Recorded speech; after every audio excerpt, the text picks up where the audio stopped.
imprisoned in their dreams are awakening for freedom.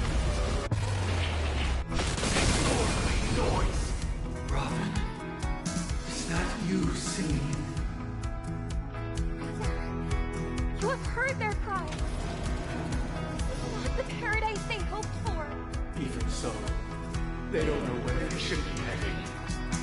That's why I had to become the lone star in the sky to guide them. Even if that star must hang in a perpetual night of solitude. Everything's ordained by the stars. Those stars, give these trailblazers your blessing. Let's play our own melody. Let the show begin.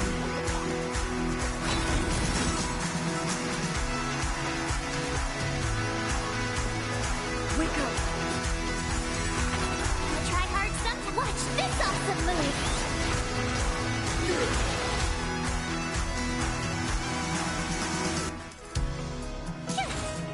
Naughty child. Nap time.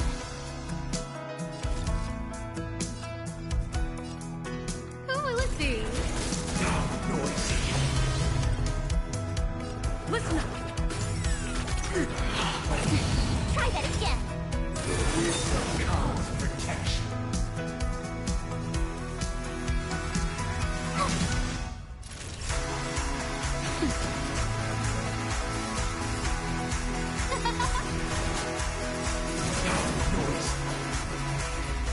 The weakness of humanity cannot be redeemed by others.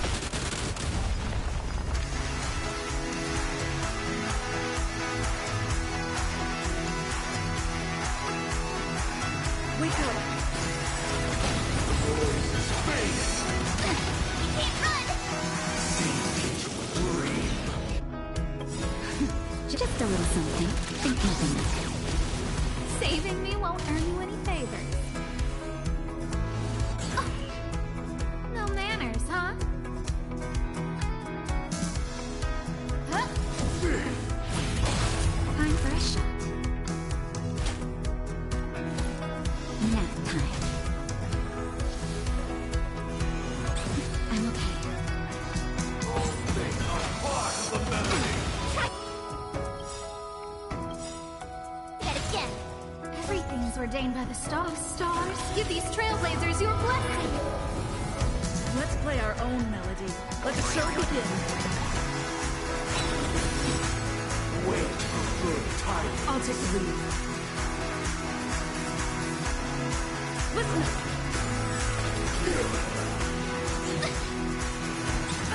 Who invited you? Who will it be?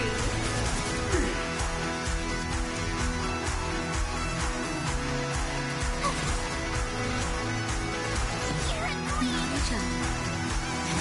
Disorderly noise.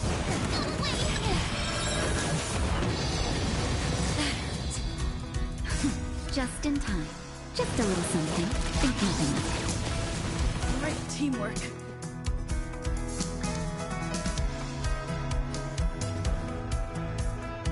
Wake up! Even if the future is full of pain, we won't escape from it. Let's play our own. Let the show begin. Scared yet? Gonna try hard some. Watch this awesome move. Disorderly noise. My turn. Keep up with me. Listen up!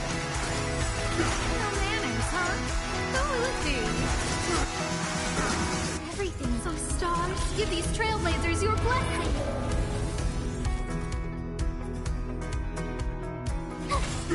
Time for a shot.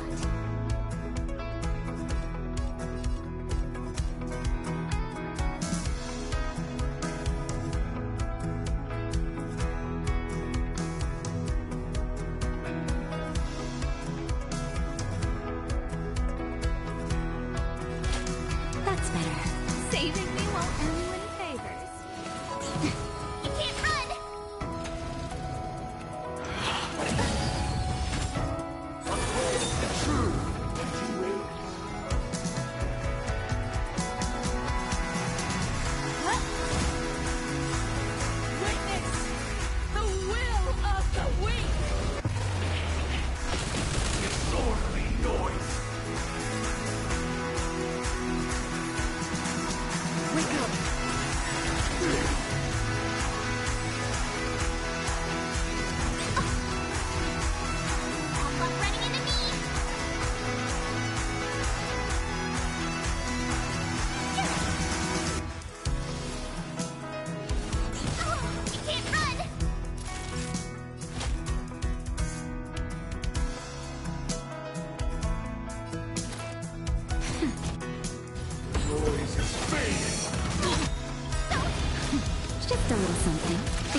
Enjoy eternal peace.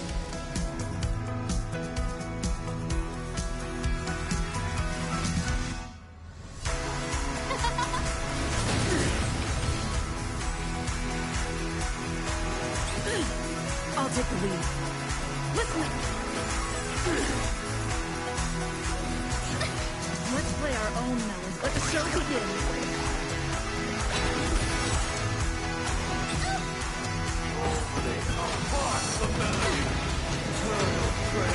My turn!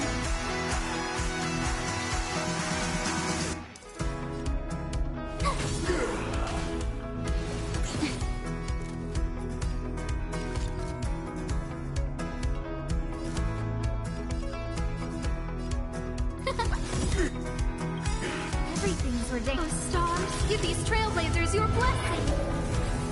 Naughty child.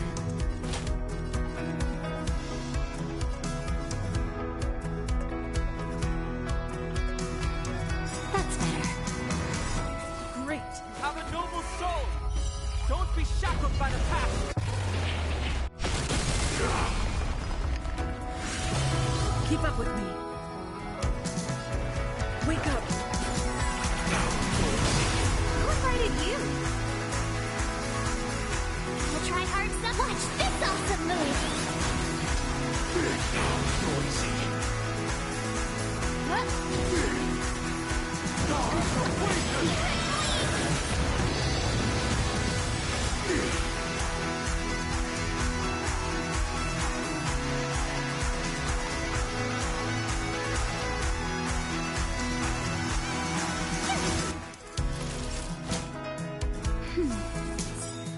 Saving me won't earn you Just any a favors. little something.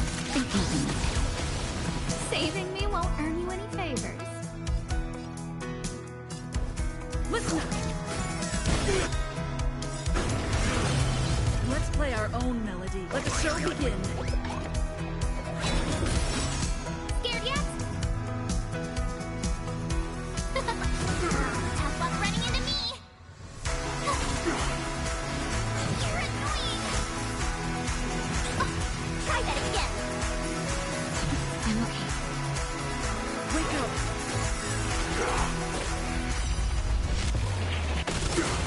I'm good shot. No manners, huh? Who is these?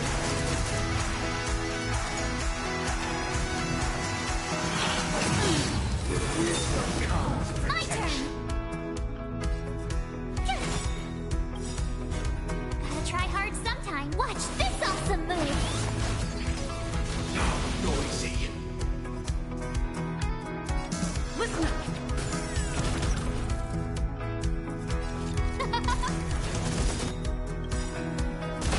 Everything's ordained by the stars. Oh, stars, give these trailblazers your blessing. Noise is fading. Enjoy eternal peace. Nap time. Tough luck running into me.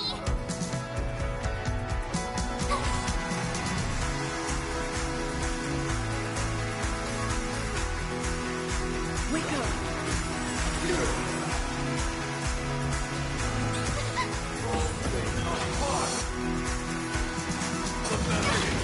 Wait for good tidings. Naughty child.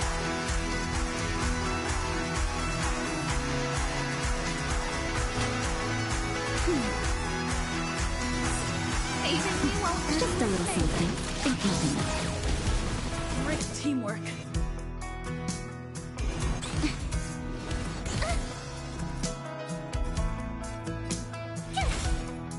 Who invited you? Who is these? If we had never experienced solitude, how could we have embarked on different paths? Now, our final talk has concluded. All the work of creation has been completed. The inevitable day has arrived. The embryo of philosophy will reshape for us all of reality. If your paradise can Sever my path with your hands. Heads up, the wheels are spinning across the plains and valleys deep to dawn. The wheels that sing on and Stay alert. Don't let this tune distract you. Let's play our own melody. Let the show begin. plains where shadows hide, we run, we strive. May I honor you.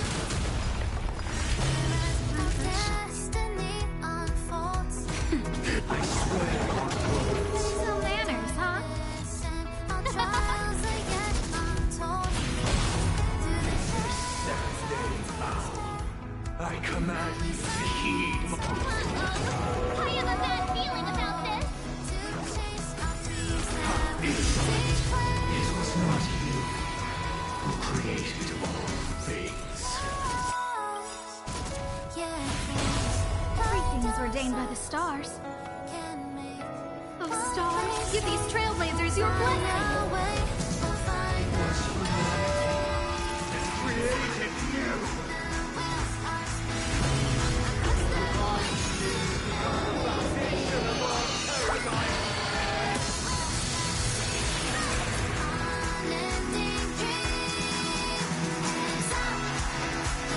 Listen up.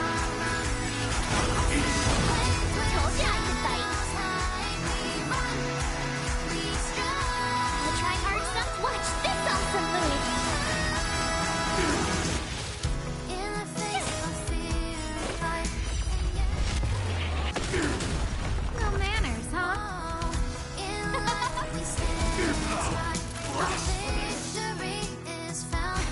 I'll take the lead. Just in time. Just a little something. Think nothing of it. Thanks a lot. Wake up. Let's play our... Let the show begin. Tough luck running into me. Who invited you? Who would it be? Next time. Keep up with me. Listen up.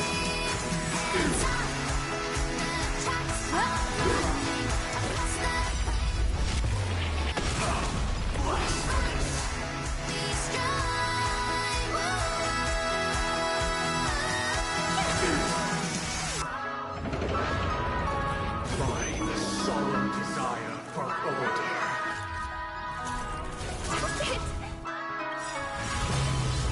To achieve the freedom you promised. The order is not the only choice. Lie in defying the nihilists.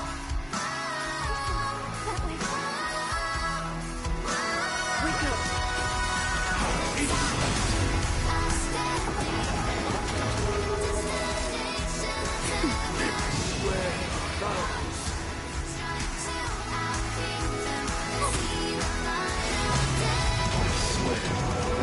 Who invited you?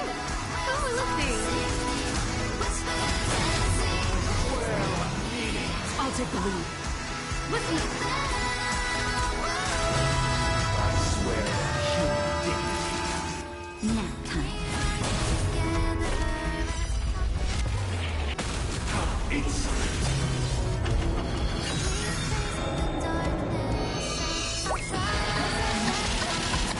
Try that again.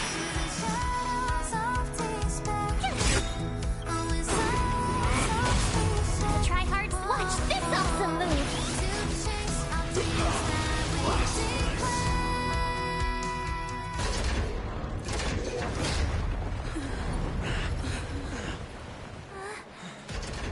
So, why does life slumber? Because someday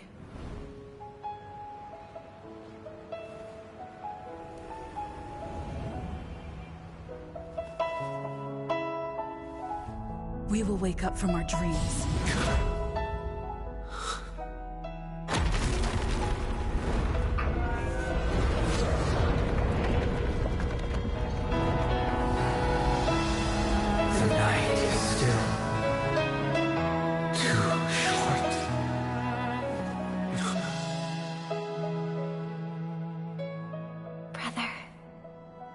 dream is over.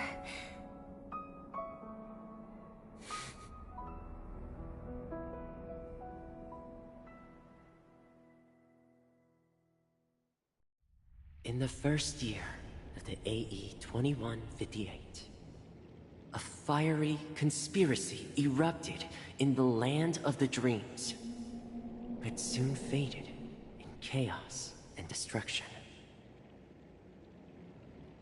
Whispers carried the tale of those fateful 48 system hours, when a sun teetered on the precipice of collapse. A paradise stood on the brink of destruction, and a world was poised to surrender to its new master. Amidst it all, a body decayed, a pack of vultures gathered, and a brother and sister were doomed for eternal separation. And so, an Eon succumbed to slumber once more. Some celebrated this fall, while others mourned. Among the insignificant witnesses, mere specks in the vast tapestry of the universe, it was said that this time, the Eon met their demise with dignity. As the cosmos bathed in the radiance of a pure dawn, a tempestuous storm brewed on the horizon. The chant of "All for the Amber Lord" grew ever louder. Yet, no matter how one contemplates it, time inexorably swings Klapot's colossal hammer in eternal cycles. The tale of the Astral Express reaches both its conclusion and a new beginning. Time marches forward, heralding the arrival of a new chapter in the history of trailblazing expeditions.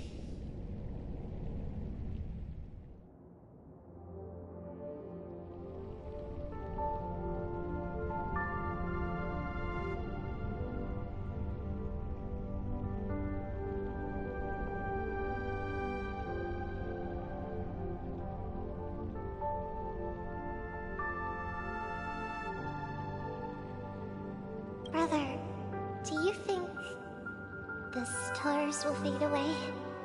Where did that come all of a sudden? Because the constellation that looks like a bird, the Torrent Eagles, looks a bit dim lately. It's the Torment Eagles. Don't worry, it's still there.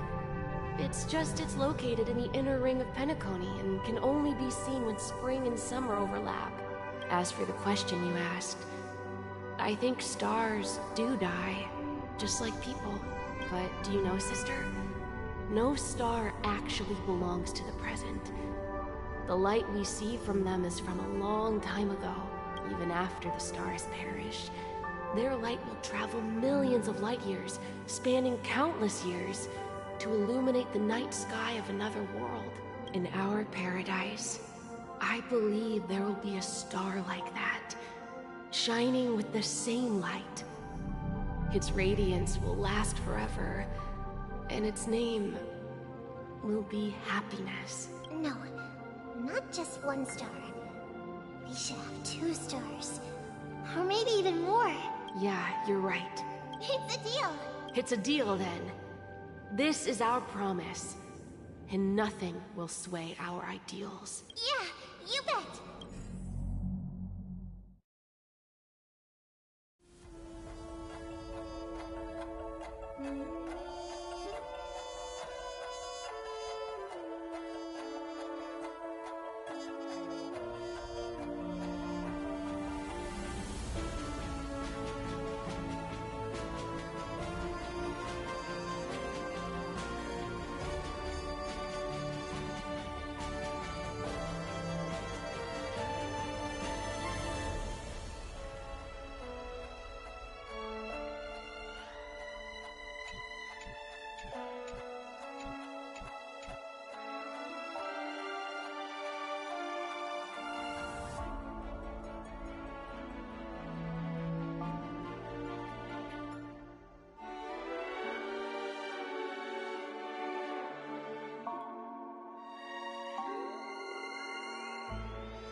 It's a pleasure to hear your voice again.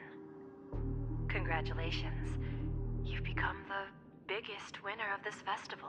Are you calling just to poke fun at me? No. I'm just impressed. Not only did you venture alone into Penacony and discover the truth of Dreamflux Reef, but you also managed to escape with the help of that Knight of Beauty. Remember the recording you received from your Trailblaze friend? It's now the most valuable chip in this game. However, this came at a high cost. Losing a cornerstone is a hefty price to pay. Diamond just called a meeting to discuss what to do with you. Just as I expected. So is Diamond planning to demote me? Or kick me out of the 10 Stonehearts? Why don't you take a wild guess? Well, alright. Then I'll guess. He's going to promote me to P46? Alright. What will you wager? Are we talking about an actual bet here? I don't want to wager anything just so that you can swindle it all in the end. But if it's just a friendly bet, I'll put on the line what I did when we first met. I'll bet my life, ma'am. Interesting. But since it's Diamond's call, no one can predict the outcome. I'm on my way to Penacony. Once everyone is settled, we'll return to Pier Point for the final showdown. Sounds like I'll be out of the action for a while. Finally, a chance to kick back and relax. Yeah. Leave everything to me and Topaz, child. Thanks to you, as soon as the Jade Stone was delivered to the family's compound, we finished up our preparations. The seeds we planted have taken root. Soon, it'll be time to reap the rewards. Huh?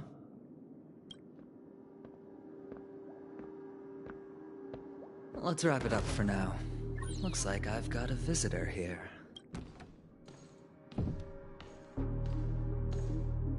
Oh, so many surprises today. Didn't expect a Galaxy Ranger and wanted criminal to show up here. One who managed to take out 2 IPC members under the noses of our fleet. Do you understand what that means? Screw Wubba Boo, I just put him to sleep. Don't try to intimidate me with that nonsense. Besides, I've taken down more IPC lackeys than the residual value you squeezed. And I don't mind adding a few more zeros to my wanted poster. I have a question for you. Be honest now, or I won't think twice about putting a bullet in your fudging head. Tell me, where is Oswaldo Snyder? Wake up! Wake up! Hey! Wake up! The sun's frying your butt.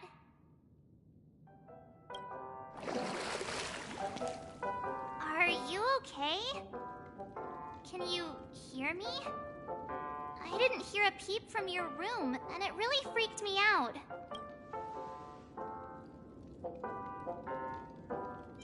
What are you talking about? Are you still half asleep or something? The Order's dream is over. Even though it's been a day, I still break into a sweat when I think about it. Our trailblazing expedition almost ended in Penacony. I'm so jealous that you got a good night's sleep. I was traumatized and too scared to even close my eyes. I thought if I fell asleep, I'd never wake up again.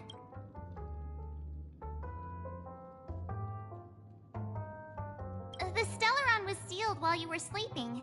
The ordinary people in Penacony have no idea what happened. They just feel like something's missing from their memories. The family's official statement was like, "The Charmony Festival was attacked by an unidentified Stellaron and came to a halt." After all, they can't just reveal the truth about the Order. Now, all the major lineages, except for the Oak family, are dealing with the aftermath. The family has invited the crew to the Radiant Feldspar as witnesses for an important meeting. Everyone's waiting for you, so hurry up and pack. We're leaving as soon as you're ready.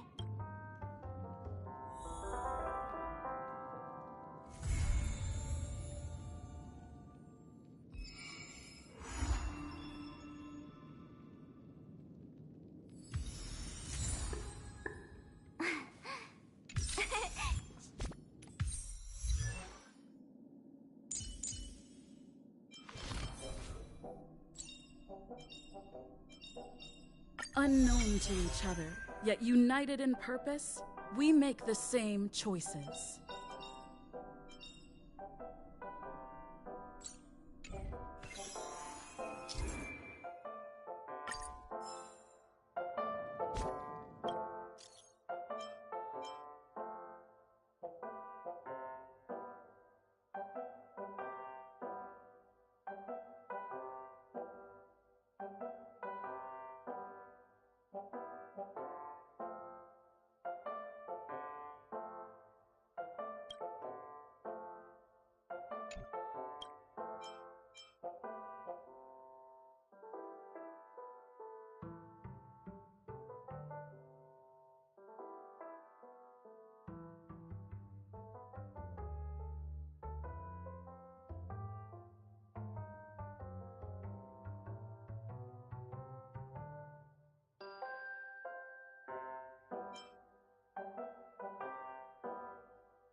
After all this craziness, nothing is better than staying safe in reality.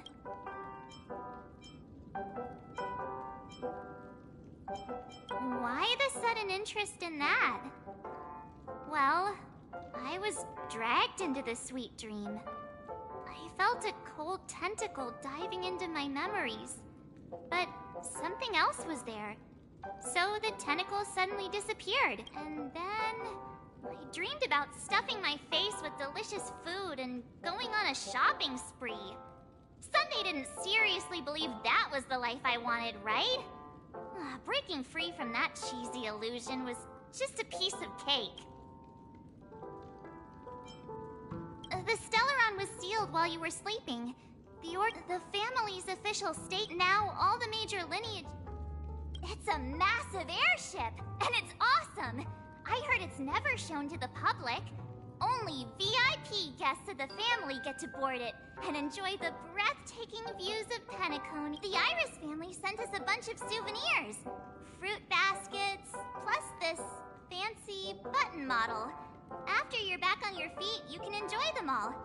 We are pretty much celebrities on the planet of festivities now, aren't we? Yeah, let's go.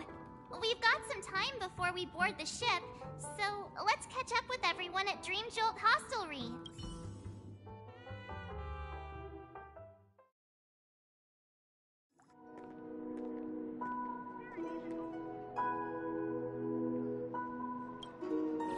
How extravagant. Just like Epsilon. How was it? Did it live up to your dreamscape expectations?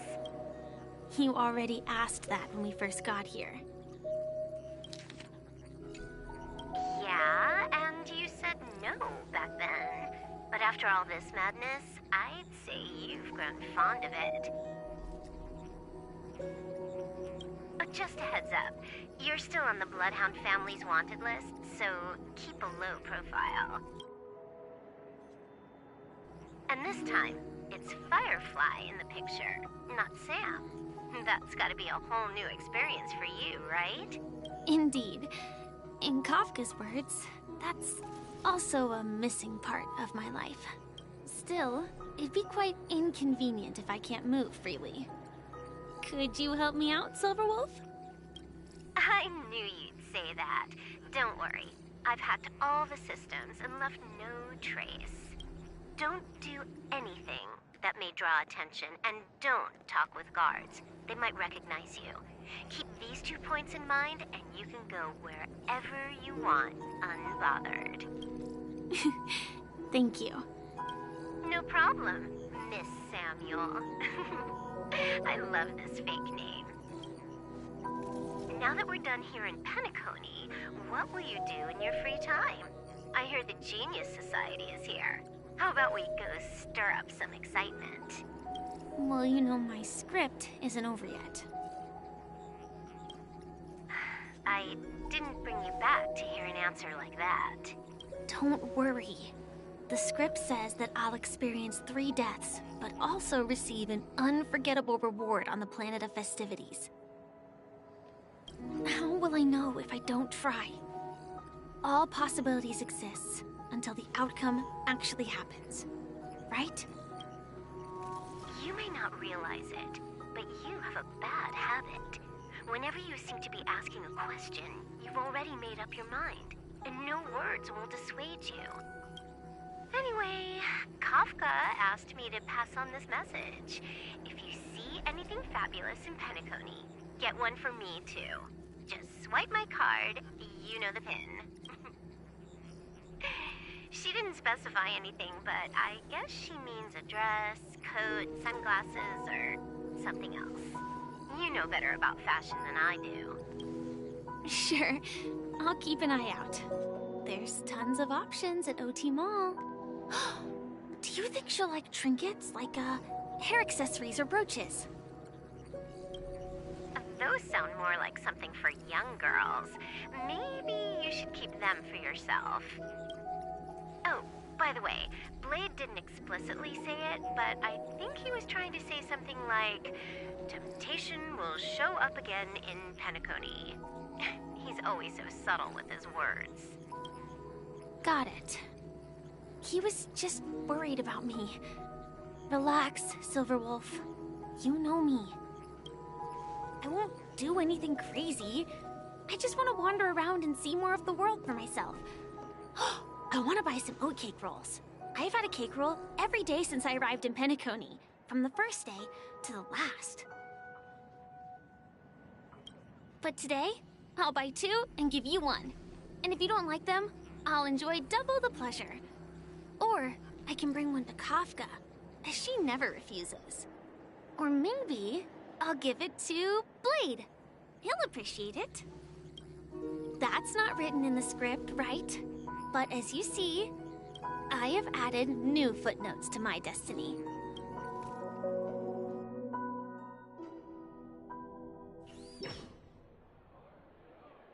Welcome, Director Topaz. The family ambassadors are still inside making preparations, but the big boss hasn't arrived yet. It'll be a while before the conference starts, I'm afraid. Huh. Quite a spectacle. The family really knows how to make things look impressive. I thought they would choose a more formal and low-key location for the conference. I didn't expect them to go with a luxury airship. About this, Director. I've asked around. This conference between the IPC and the family will have a direct impact on Penacony's future. Such an important event. The atmosphere here. If I'm right, this conference is probably just a prelude. Whoever organized it wants to assess the IPC stance beforehand. This influential figure either has their own ambitions and wants to reach a preliminary agreement, or they plan to put pressure on us to make us back off. Oh, your mind is always so sharp, Director Topaz. And when the big boss arrives, please remind her to be cautious and watch out for any traps.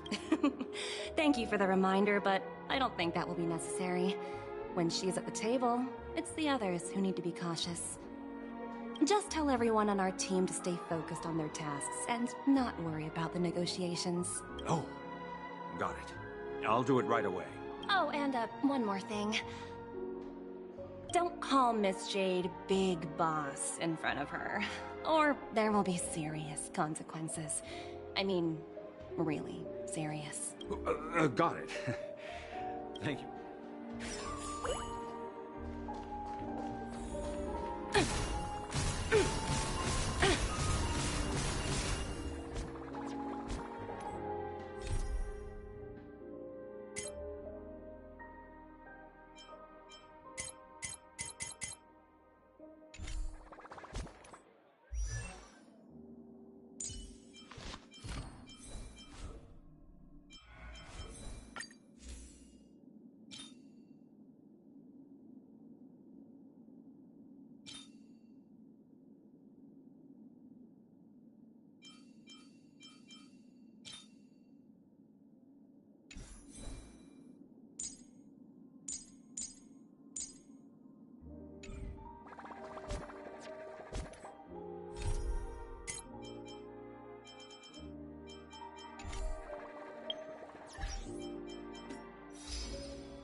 None of the important figures have arrived yet. Huh. Looks like the conference won't be starting for a while. Such a bustling place. I think I'll take a little walk around. Hard work pays off.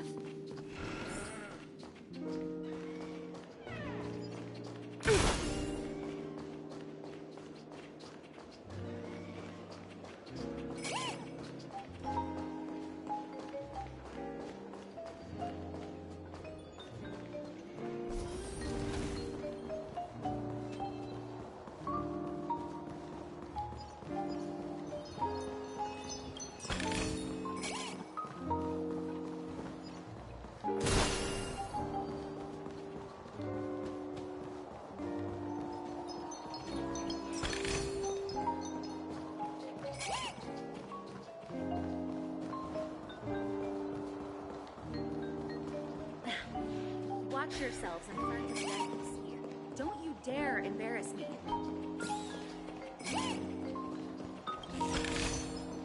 Oh, free stuff.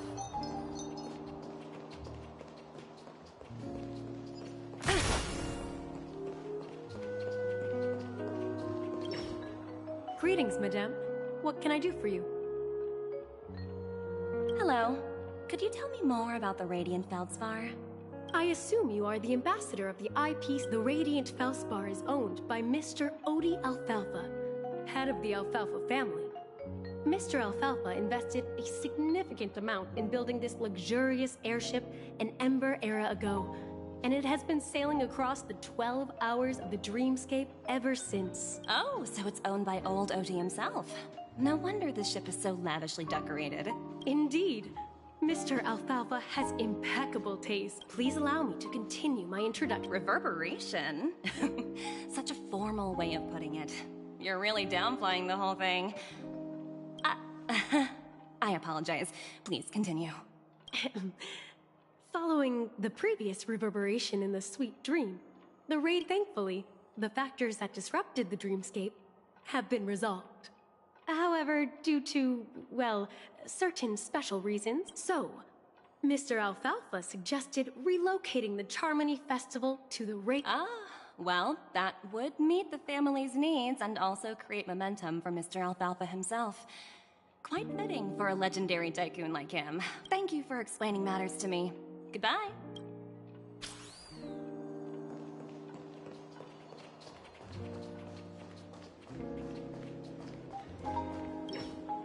So many buttons. How many centuries would it take to press them all? Huh. Didn't expect those pooches to actually recycle them all. Huh? What are these?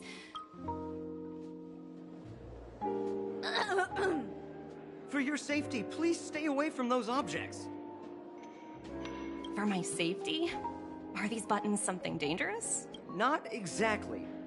Lately, there's been a prankster in the Sweet Dream who's been handing out strange button devices to anyone he meets. According to those involved, he said something like, "Just press this button and all of Penacony will explode." Luckily, no one believed him.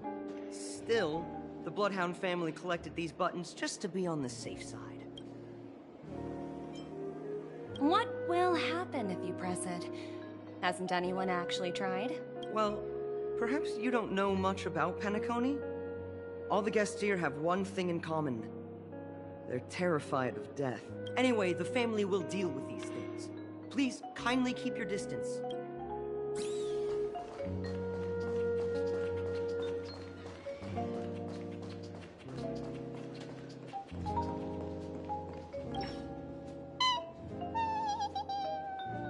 Oh, are you hungry, Numby? Food in the dream. Shouldn't taste bad, right?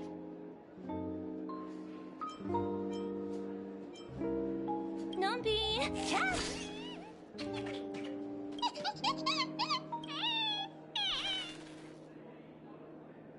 Ooh, oops, not to your liking, huh? Sorry. I'll treat you to a nice meal once we get back to reality.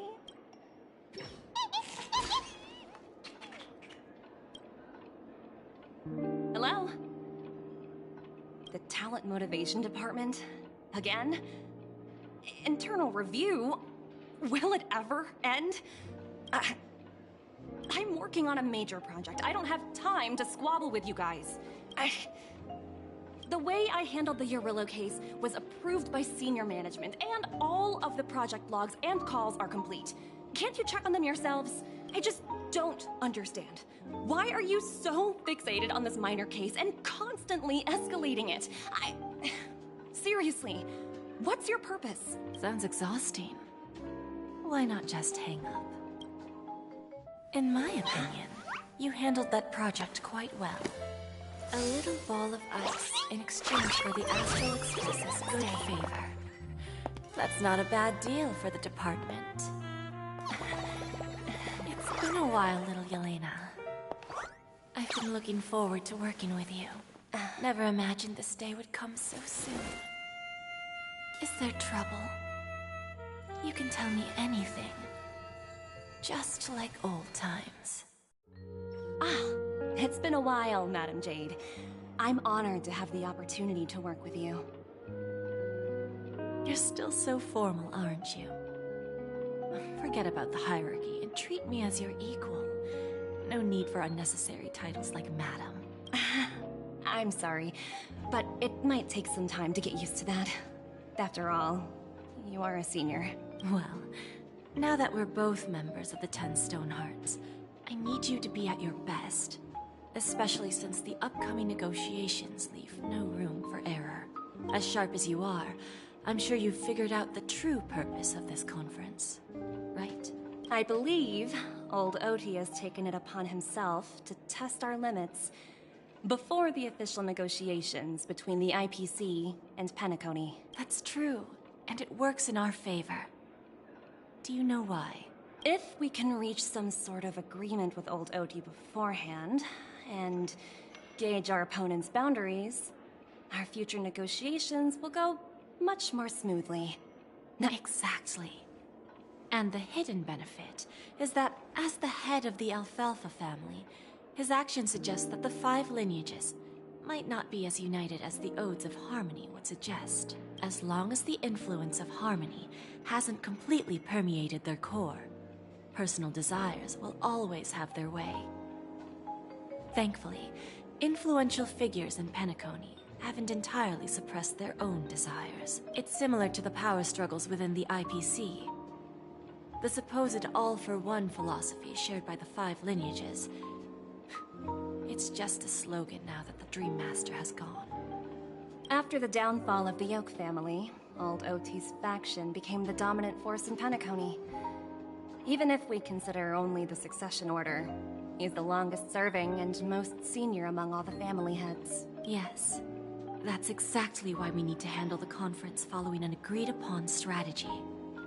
It's like playing a game of chess, where every move needs to be carefully thought out. Absolutely. The 3 steps of negotiation. Listen, test, and strike. That's what you taught me. Pretty clear. Although, you seem to have changed the order in the Yarilo case. That was based on my personal experience. I apologize for interrupting your conversation, but the family head is ready to meet the ambassadors from the Strategic Investment Department. Time to get to work. Let's prepare ourselves and meet that esteemed supporting actor. Remember, our goal is to create an opportunity for the IPC to enter Penacony. Aventurine has already made a small opening, and you and I, we're going to tear it wide open.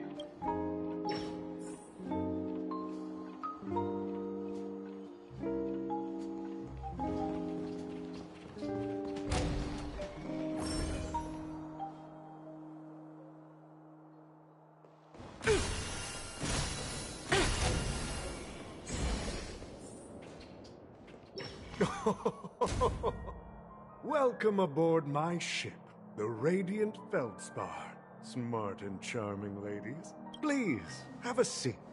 Let's have a pleasant conversation.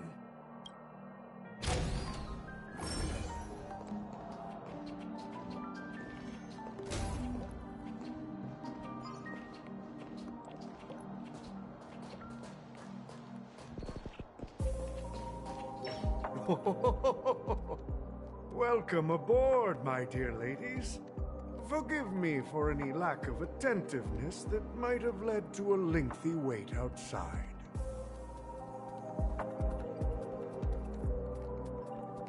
No problem at all, Mr. Alfalfa.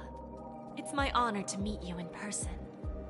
You may not be aware, but the book Odi Alfalfa, the biography, is a must-read for all Strategic Investment Department employees. After all, to many, you are the legendary figure who single-handedly built the Penacony economy. I expected no less from the 10 Stonehearts from the Strategic Investment Department. You're definitely skilled in the art of conversation. I always enjoy talking to smart people because we don't have to beat around the bush. We can just get straight to the point instead. Since I invited you IPC ambassadors on board, I'm sure you've figured out the topic I'd like to discuss, yes? The future of Penacony, if I'm not mistaken.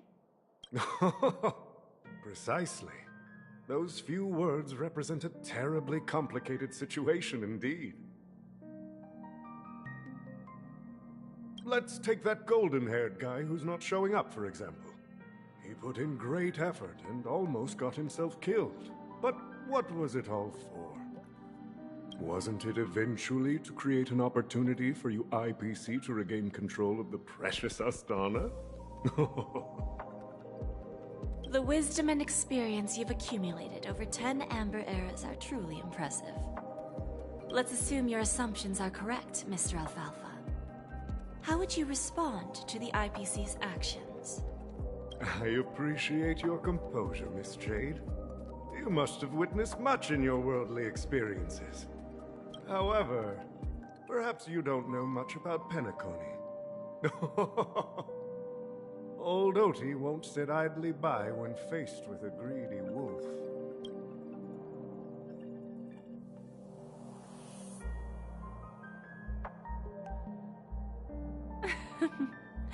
Please, go ahead. I'm all ears. Then I'll be straightforward. I requested this meeting before the official conference to dissuade the Strategic Investment Department from trying to lay a finger on Penacony. If you back off now, you can make a smooth exit and prevent the IPC from losing face during more important negotiations.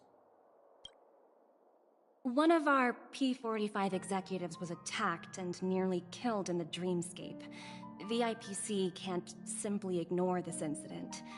Moreover, considering the turbulence during the Charmony Festival, Penacony's credibility has taken a hit in the public's eyes.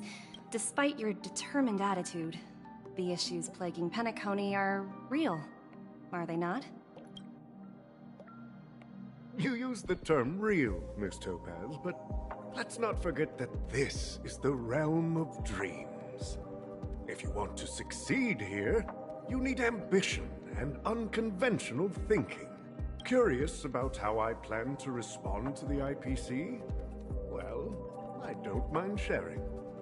My actions will help Penacony take a significant step forward by self-listing and going public. Going public?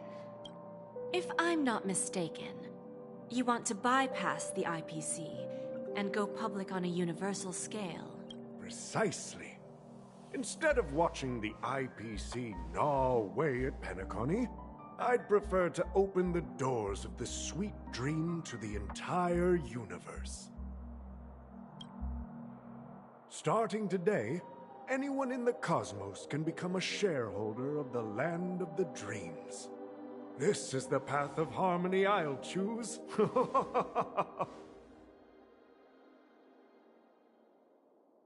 This reform should have been implemented earlier, but unfortunately, the Oak family were a bunch of blockheads blinded by order. Their level of intellectual flexibility doesn't even come close to an old fellow like me. Thanks to the little reverberation earlier, the biggest obstacle between me and my reforms has been eliminated. The Alfalfa family will publicize the financial results of Sweet Dream Paradise, so that the entire universe can see that despite the catastrophe, Penacony still holds immense potential and opportunities, and that the family remains confident in its future.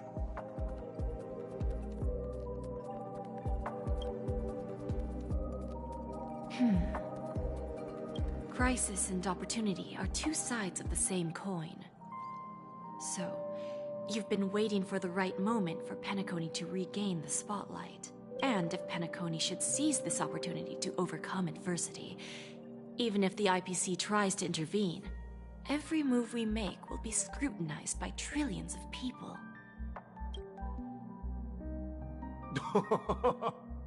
Now I'm convinced that you've indeed familiarized yourself with my biography, Miss Jade. So, about your next move.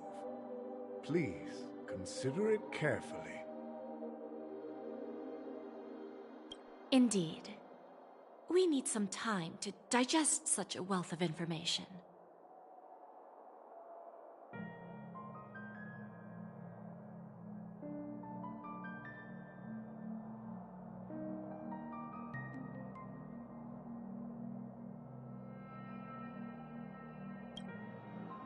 I suggest we conclude the first half of our conference, Mr. Alfalfa. Please allow Topaz and me to confer privately for a few moments, and to respond on behalf of the IPC later.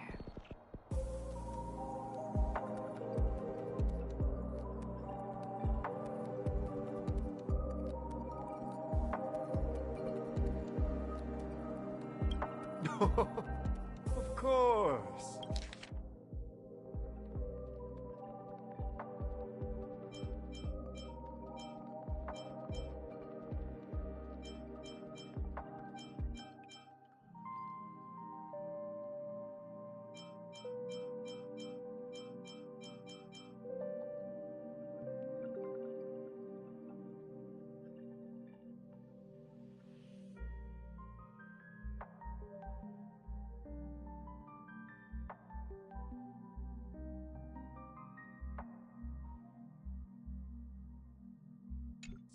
Take your time, dear ladies.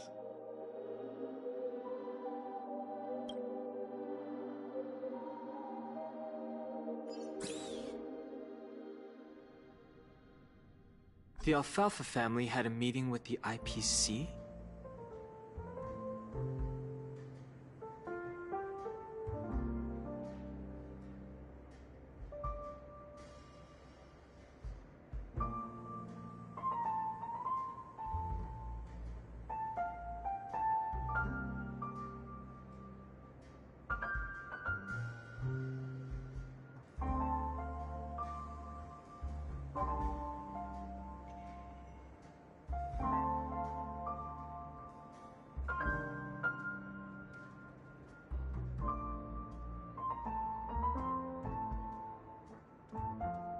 I got this information from a message sent by that IPC ambassador. He said it was to return the favor. It's not hard to imagine. Penacony today is pretty much like the frontier prison it once was, with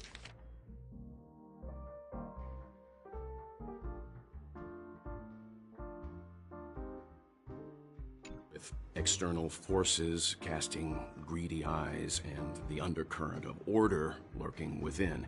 Instead of falling into a situation where they are plagued by both external and internal threats, Penacony would rather take a step back and invite the IPC to negotiate at the table, ostensibly to cooperate, but in reality, to secure more opportunities for their own survival. Well, no wonder they sought the mediation from the Astral Express. In your opinion, who should we stand behind? I don't think the followers of the Harmony are completely innocent victims in all of this. For reasons unknown, they have a strong desire to smooth things over, which leads to speculation about their motives. If either the family or IPC were to assume full control of Penacony, it would return to its previous illusory dream of hedonism, and the efforts of those previous nameless would once again go to waste. There you are. Did you rest well?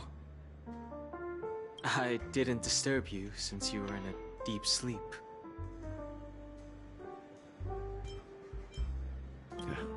Even long dreams eventually come to an end. Our adventure in Penacony is reaching its conclusion. After Enna's dream was shattered, the family branch from the Montour system soon arrived and swiftly took control of the situation. Most members of the Oak family fell unconscious, but fortunately, their lives were not in danger. The mastermind behind the plans was confirmed to be Gopher Wood, the previous Dream Master. But by the time we arrived, he was dead already.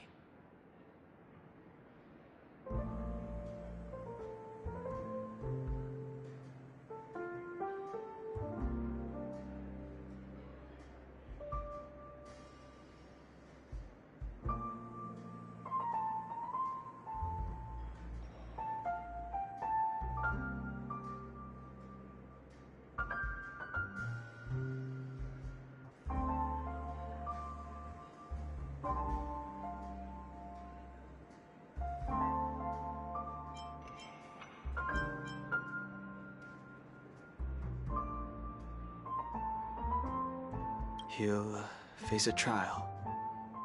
As for further details, the family would rather not disclose them. Ultimately, the public perceived the incident as an attack by evil forces targeting the Charmony Festival. They believe the family failed to safeguard the Sweet Dream, significantly eroding their credibility in the process. While quite different from the truth, this appears to be the outcome with the least impact. After all, you don't know who's awake and who's pretending to be asleep. Well, they'll open their eyes in the face of danger. Once the danger subsides, they'll embrace the Sweet Dream again. Here's a toast, with 3 glasses of Glory of the Trailblaze to all of you. Yeah, it's good to see you all again. Although we might be saying goodbye again after this reunion. When will the Astral Express leave Penacony? We'll stay a bit longer, but not too long. So, this is our final meeting then? If this is a farewell, then it seems to be missing something. Music? Atmosphere? Maybe a special drink to honor those who are not here. Let's see. The mixed drink should be solemn, dignified, and unique, as we'll use it to pay respect to those fallen heroes.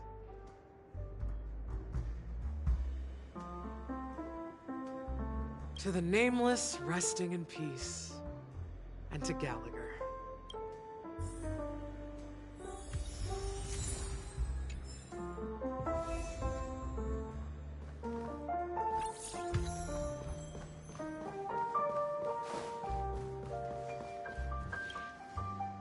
Guess what? Something weird just happened when I was on my way over here. Someone gave me a strange gift, so I unwrapped it and found out it was a button with a message on the back. Just press this button and all of Penacony will explode. That sounds terrifying. Of course not. Who would press something like that? By the time I turned around, the person had already vanished. So I handed it over to a nearby hound. I heard there were many similar reports before the Charmony Festival started. I'm really worried about the future of Penacony.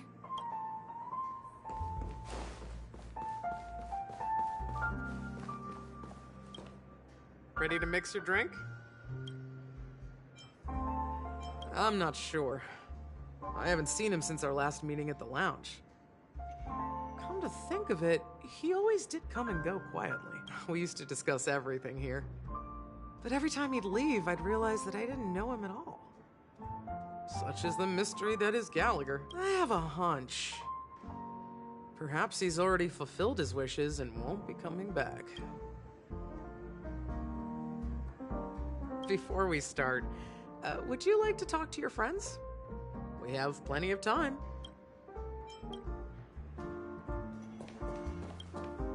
This trailblazing expedition has been thrilling. One bird longs for the earth and the other longs for the sky. Even if Robin had to stop her brother with her own hands, she won't give up on him. However, facing punishment from the Harmony is inevitable. He will face a trial. As for further details, the family would rather not disclose them.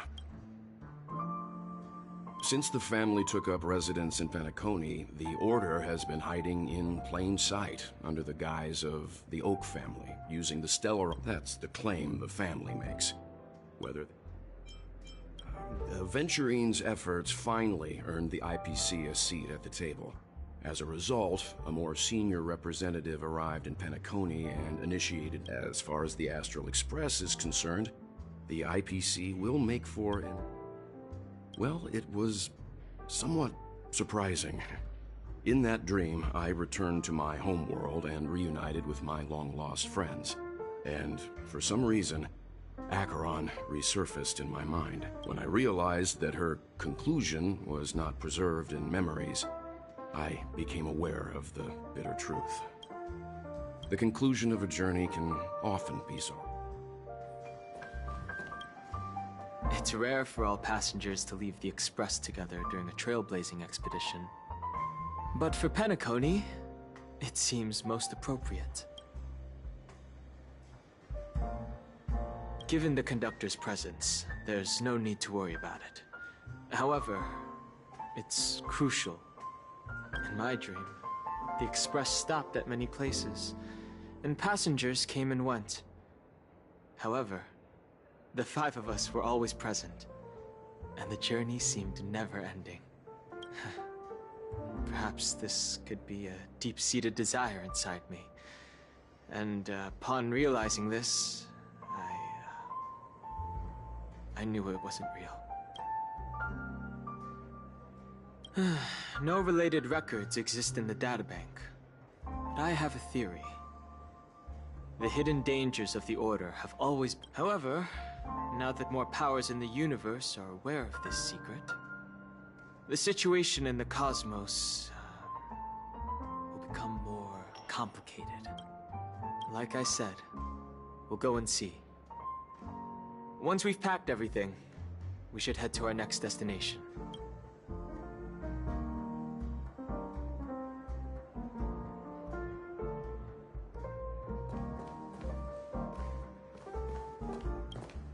Ready to mix your drink? Before we start, all right, as you wish.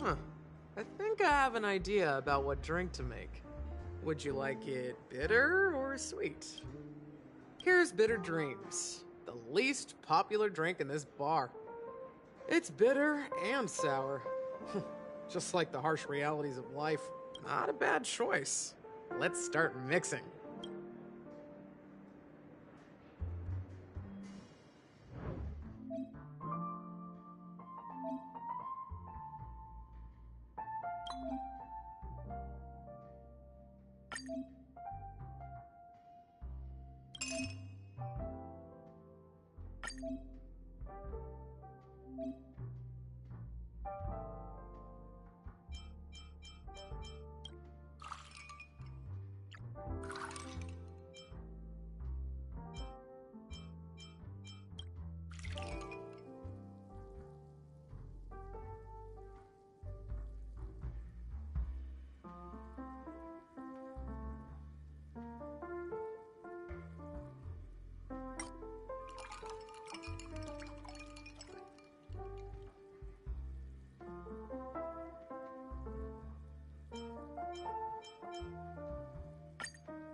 Words always fall short. If you want to bring closure to past events at this lounge, there's no better way than mixing a drink. Blend all your memories and emotions together and stir them well. Through the filter of time, what remains in the glass is something to savor. Well, it's done. Here's to the Nameless resting in peace. And to my friend, Gallagher. Death is a bitter truth. But what you did will be remembered by history. We're not accepted by the outside world, so we've gathered here. And one day, our souls will return to the same place. Cheers.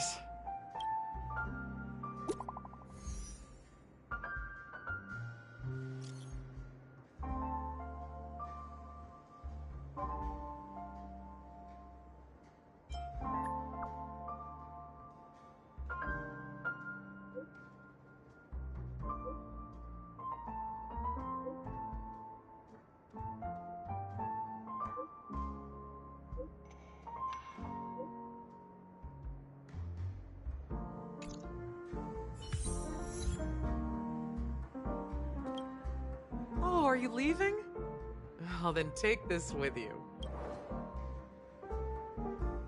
I've mixed more of this last special drink for you. The past shouldn't be forgotten. So I hope it brings back the flavors of Penacony. Thank you. I'm sure it'll leave a lasting impression.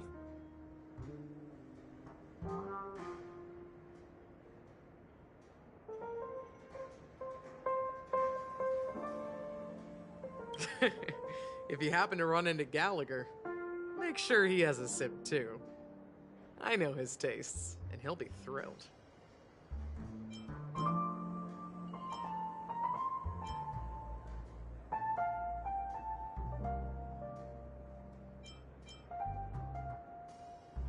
Alright, enough with the heavy stuff. You guys have important things to take care of. So let's not dwell on things. Whether it's the Astral Express or Penacony, there's still a long journey ahead. So let's lift our spirits, guys, and embark towards our tomorrows.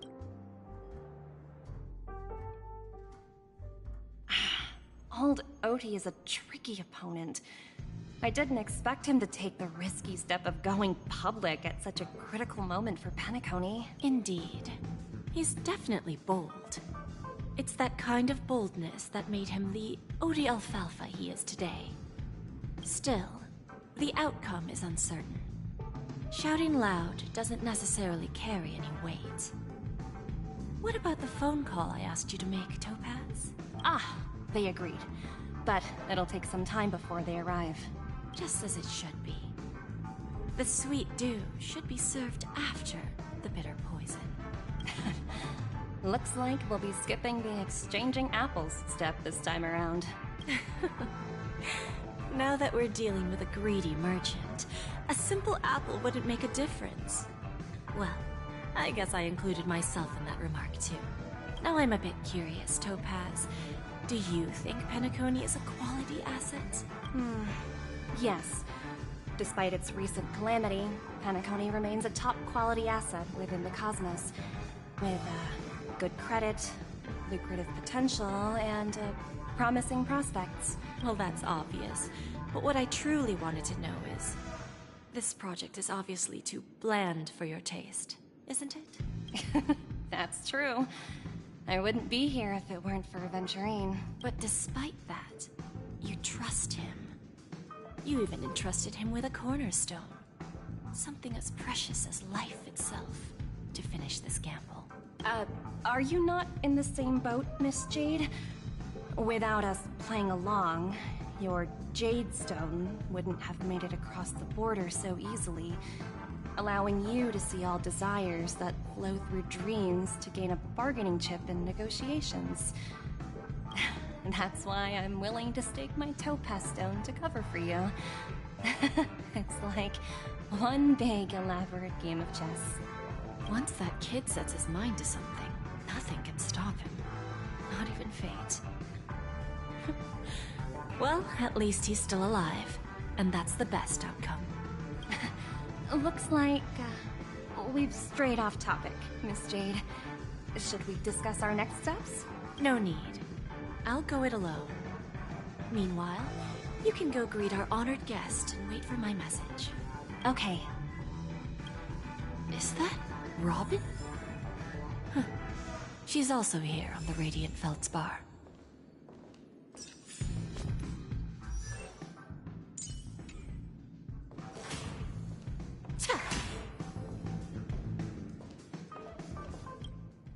Greetings, Miss Robin. I didn't expect to meet you here. Miss Jade? Greetings. The opening ceremony for the Charmony Festival has been moved to the Radiant Feldspar, so I'm here making some preparations. How about you? Have you spoken with Mr. Alfalfa? I'm actually on my way to meet him right now. Do you know him well, Miss Robin? Unfortunately, I've never met him. I've only heard a few comments from the former head of the Oak family. Mr. Alfalfa is respectable when it comes to business, but in other respects, I can't say the same. Where do you think the future of the planet of festivities is headed? I believe the sweet dream will see its rebirth. Just like the Radiant Feldspar resumed its voyage, the Harmony needs a new direction. Only by bidding farewell to the past can we actually sail into the future. There are no permanent allies or everlasting enemies. So let's both take what we need from this deal. Naturally. I'm looking forward to your performance. See you at the festival. See you later, Miss Jade.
Thank you for your patience, Mr. Alfalfa. Let's continue our discussion. Figured out something already, Miss? Topaz has something else to take care of. You'll be seeing her later. Talks can still continue between the two of us. Is it just me, miss? Your tone sounds very different now. I need to set a good example for my junior. It's not a good habit to be too loose-lipped during negotiations, right? Now we can speak frankly and openly. Do you believe what I said, Odie? You're not the only merchant who has seen the changes in the cosmic market over the past 10 Amber Eras. Interesting. Good. It's good to be straightforward. Openness and Unfortunately, I'd like to speak the harsh truth before laying out my plan. Let's cut to the chase. First, your plan won't work. Penacony has no way of sidestepping the IPC and going public. Second, you can't stop the IPC from entering Penacony. We've got all the time and connections in the world to find a way in. We'll keep tearing down and rebuilding this place until the Asdana system gets used to the IPC's ways again. Now, I'm repeating your words exactly. If you don't want to be a laughingstock and have everyone gunning for you at the official conference, you'd better drop your little pie-in-the-sky plan. You surely have a way with words. Mr. Alfalfa, let's not forget that the IPC controls the biggest interstellar publicity platform. More than half the news networks in the universe take their orders from us. The moment news spreads about Penacony going public, trillions of customers will immediately receive a message like this. The family's protection for Penacony has expired. Any mishaps in the dreamscape could result in permanent brain death. Care to guess how many ways we have to turn Alfalfa credits into worthless junk within a measly 24 system hours? With the entire cosmos keeping a close eye on Penacony, I assure you, it won't be too hard. You really think you can pull that off? Even from Pier Point, as distant as it may be, I'm more than capable of keeping you on a tight leash. However, if you agree to give up that half-baked plan to go public, the IPC will assure you that we'll never jeopardize the interests of the family heads under your leadership. After all, we also need allies here in Asdana. The IPC can assist Penacony with financing, starting by acquiring 30% equity shares. With our financial support, stabilizing and rebuilding Penacony will be a piece of cake. 30% equity, you say? Who can guarantee you won't want more in the future? That's the brilliant part of it all. The answer is simple. No one. There are no guarantees. It all hinges on self-awareness and mutual respect. However, the board of directors will consider the interests of the family heads to some extent. You're a smart merchant, old Odie. Isn't the whole purpose of this elaborate game to showcase your business acumen and seek more benefits for the family? It benefits us if we both take a step back. And if that's not enough for you, I'm pretty sure that another goal of making Penacony go public is to expand the influence of the Planet of Festivities and attract more customers. I understand your concern, and I have a solution for that, too. Fine. Now I see your sincerity. As the head of the Alfalfa family, however, as their chosen one, I still need one final answer. Go ahead. I'm listening. When I was a child, I heard the adults recite the tale of the ancient Amber Era, about the ascension of Xipe, the Harmony, and the downfall of Enna, the Order. The Order and the Preservation used to be close in ancient times. So, why does the IPC, as a follower of the Amber Lord, seek collaboration with the family instead of aligning with the Order? The answer is simpler than you think. It's all about credits. Everyone's favorite thing and the universally recognized currency among the stars. The IPC has the power to perpetually ensure their value. With each new world integrated into the credit system, the IPC adds another building block to its cause. Eventually, all exchanges, capital, and businesses will operate within a unified monetary system. By then, all planetary developments will be recorded in accounts with well-defined values and the ability for exchange and circulation. And the heart of everything will be Qlipoth's credit. And then the IPC will be able to exert influence over everything. Our intention is to establish enduring preservation, so I'm sure you can understand. This universe doesn't need two types of order. Well said. All right. Tell me your solution. Let's see if we're thinking the same thing. Then let's continue our conversation. Please, Topaz, invite Sweet Dew to join us at the table.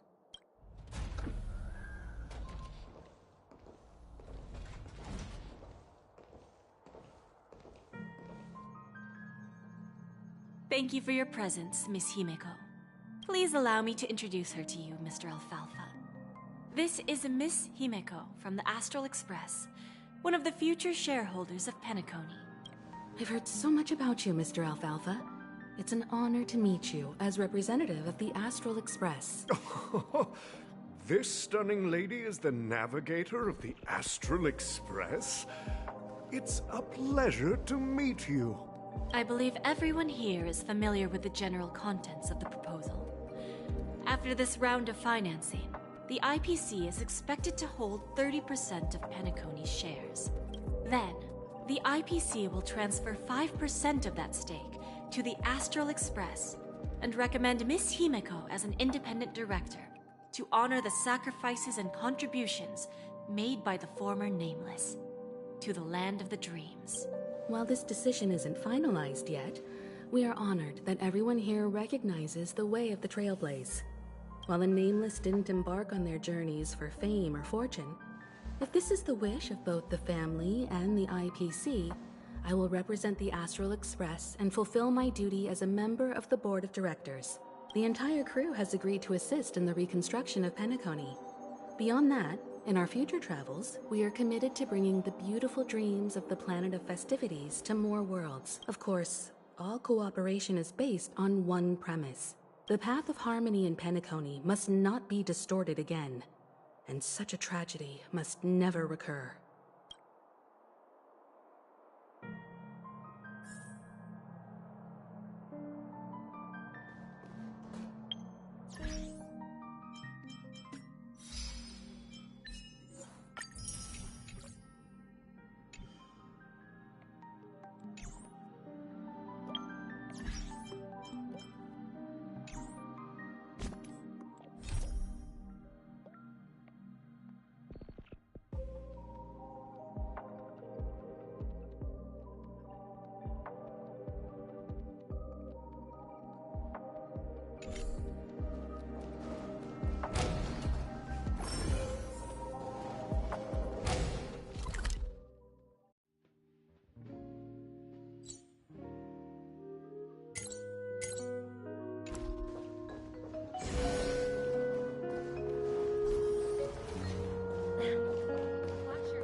Old OT is in agreement, so the issue is settled, I presume.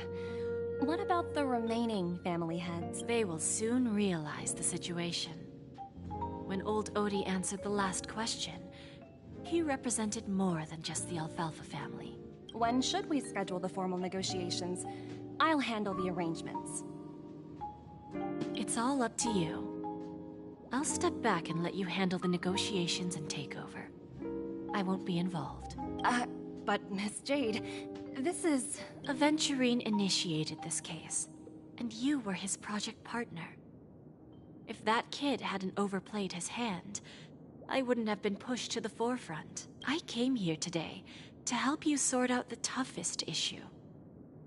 I trust you'll be able to wrap things up quite nicely, little Yelena. Of course. There won't be any problems. And please, give Diamond my assurance. Don't worry. Diamond has always trusted us. I'll put in a good word for you, and you'll have your P-45 position back in no time. Radiant Feldspar. What a fantastic ship. Well, now that my business is done, it's time for me to indulge in my own little hobby. Ah, you want to open a Bon and Jade exchange branch on this ship too? Opportunities like this don't come around often. Just look at the guests on this ship. They're surely holding a wealth of valuable treasures. Well, I'll take my leave. A pawn shop can't run without a boss. See you around, Topaz. I have one more question for you, Miss Jade. Go ahead. That dose of bitter poison. I'm curious as to how you found this information. I didn't find the information. It came to me. It was from a lady concerned with the future of the Harmony. In return, I've agreed to help her with something. But that's for later. We can deal with it after we leave Penacony. You see, that's what investment is all about. The seeds of opportunity are already sown. They only need a little bit of nourishment to take root. And then after, all we need to do is wait patiently.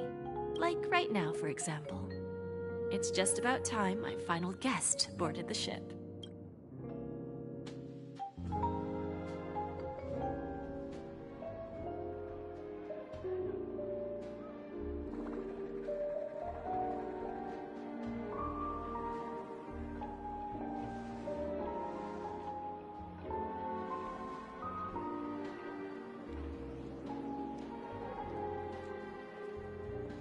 Sneaking in was way easier than I thought. The family's security is as lax as ever.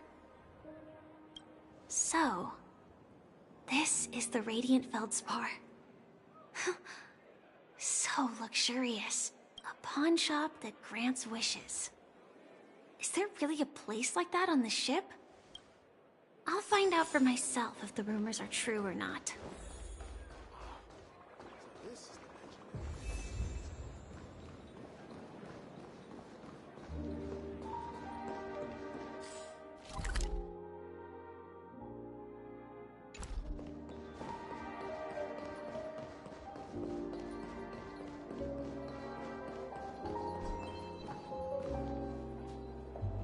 Is that her? Huh. Vanished in the blink of an eye. So the Astral Express is here too. Really been postponed. Inspection complete. Nothing suspicious.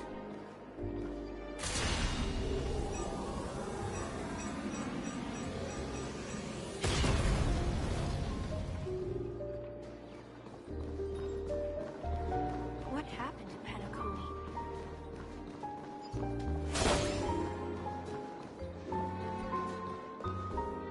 By the way, there's one more thing. Mr. Alfalfa and I discussed it. I'll present a gift to the Astral Express on behalf of the family, as a token of gratitude for the Nameless's contributions to Penacony. Please help me with the necessary arrangements. Right away, Miss Robin. Can I ask you something? Oh, greetings, miss. Is there anything I can help you with? Do you know how to get to the pawn shop? Pawn shop? Ah, you must be talking about Lady Bonajade's place, right? I heard she offers, special services there. I've marked the pawn shop's location on your device. Please feel free to check it out. Lady Bonajade. I think I've heard that name somewhere before. Was it from Silverwolf? Come to think of it, she disappeared after mentioning that she was going to meet with the Genius Society. I wonder how things turned out for her.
Welcome to Bonajade Exchange, Radiant Feldspar branch.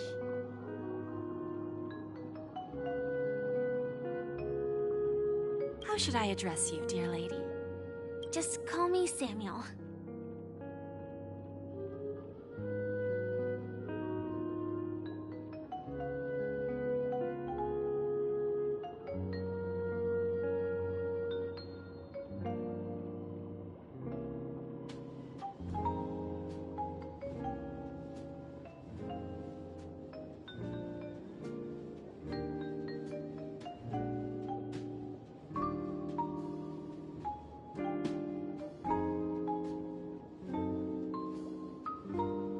Samuel. Nice name. So what do you need, Miss Samuel? And what are you willing to give up in return?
want to keep on living. And for that, I'm willing to give up everything I have. Everything you have?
That's right.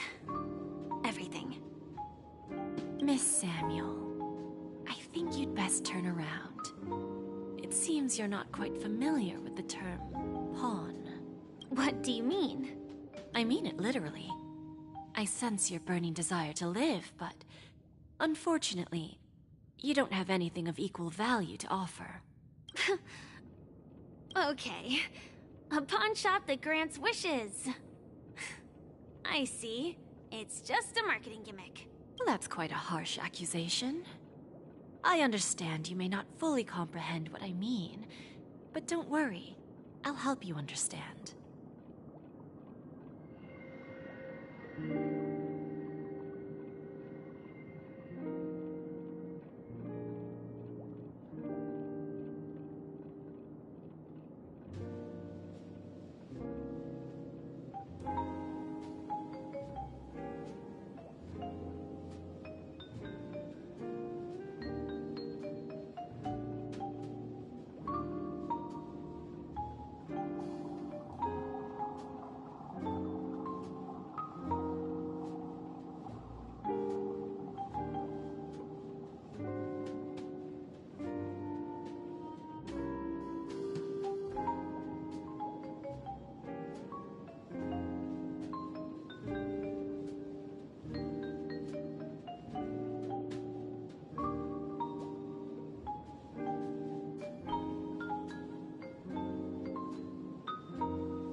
Go and talk to these people. They're all customers of my pawn shop. See for yourself if their wishes have come true. Once you've done that, come back to me. I'll help you understand the true meaning of pawn and make you realize what you're missing. That Lady Bonajade feels more like a moneylender rather than the owner of a pawn shop. Which one should I pop? 1, 2, 3, 4, 5. Dan Heng and Void Ranger jive! Don't change the words. No, it's not the best time to do that. Sorry. I'll catch up with you later.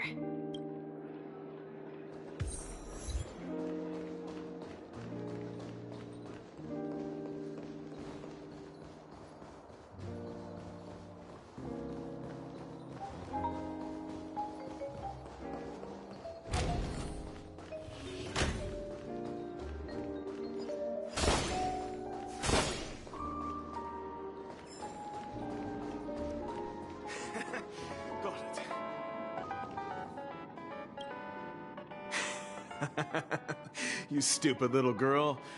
Coming back to lose more money, huh? Enough talk. Let's get started. This will be our final game.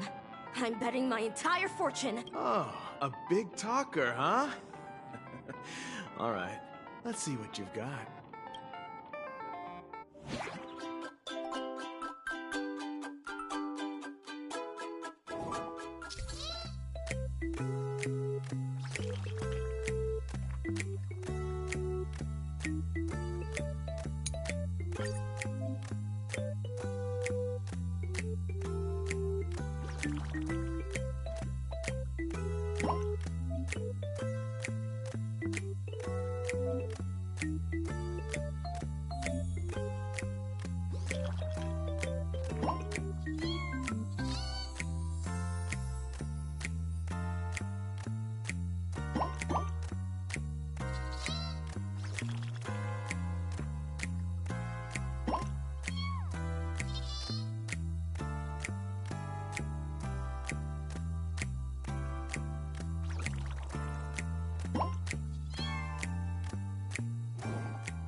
This can't be! It's true! Lady Bonajade has truly blessed me! Finally!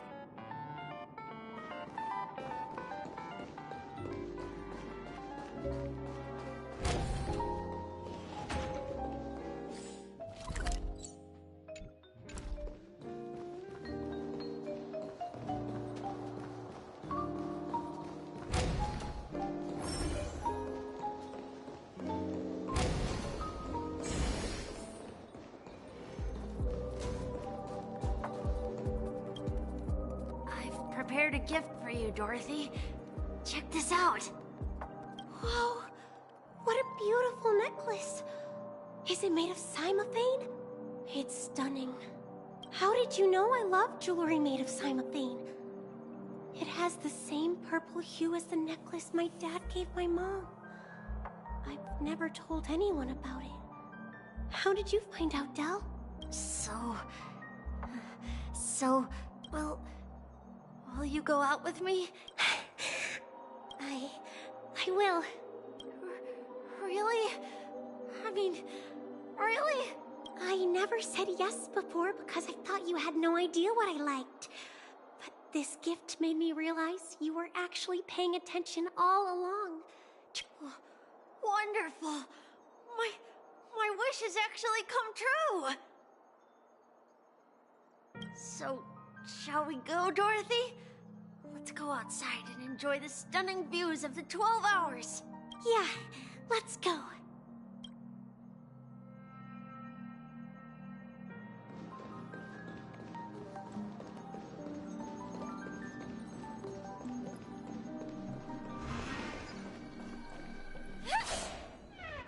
Hey, did you see that? The gray-haired one outside. Don't look around, just focus on your drink. Seriously, they look like a total lunatic. Is that her?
Yeah, you heard right. I've got him. He's been hiding at the Moment of Soul in Penacony, using a fake identity. I've made a deal with the family. I'll leave the... how to find him? Well, this is set 22 years. Yeah. I'm gonna hang up for now, partner. I need to raise a club.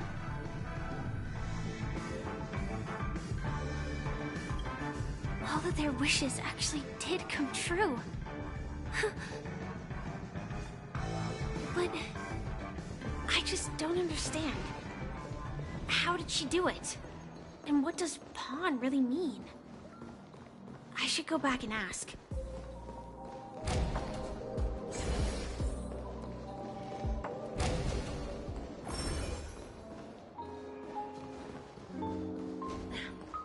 Watch yourself.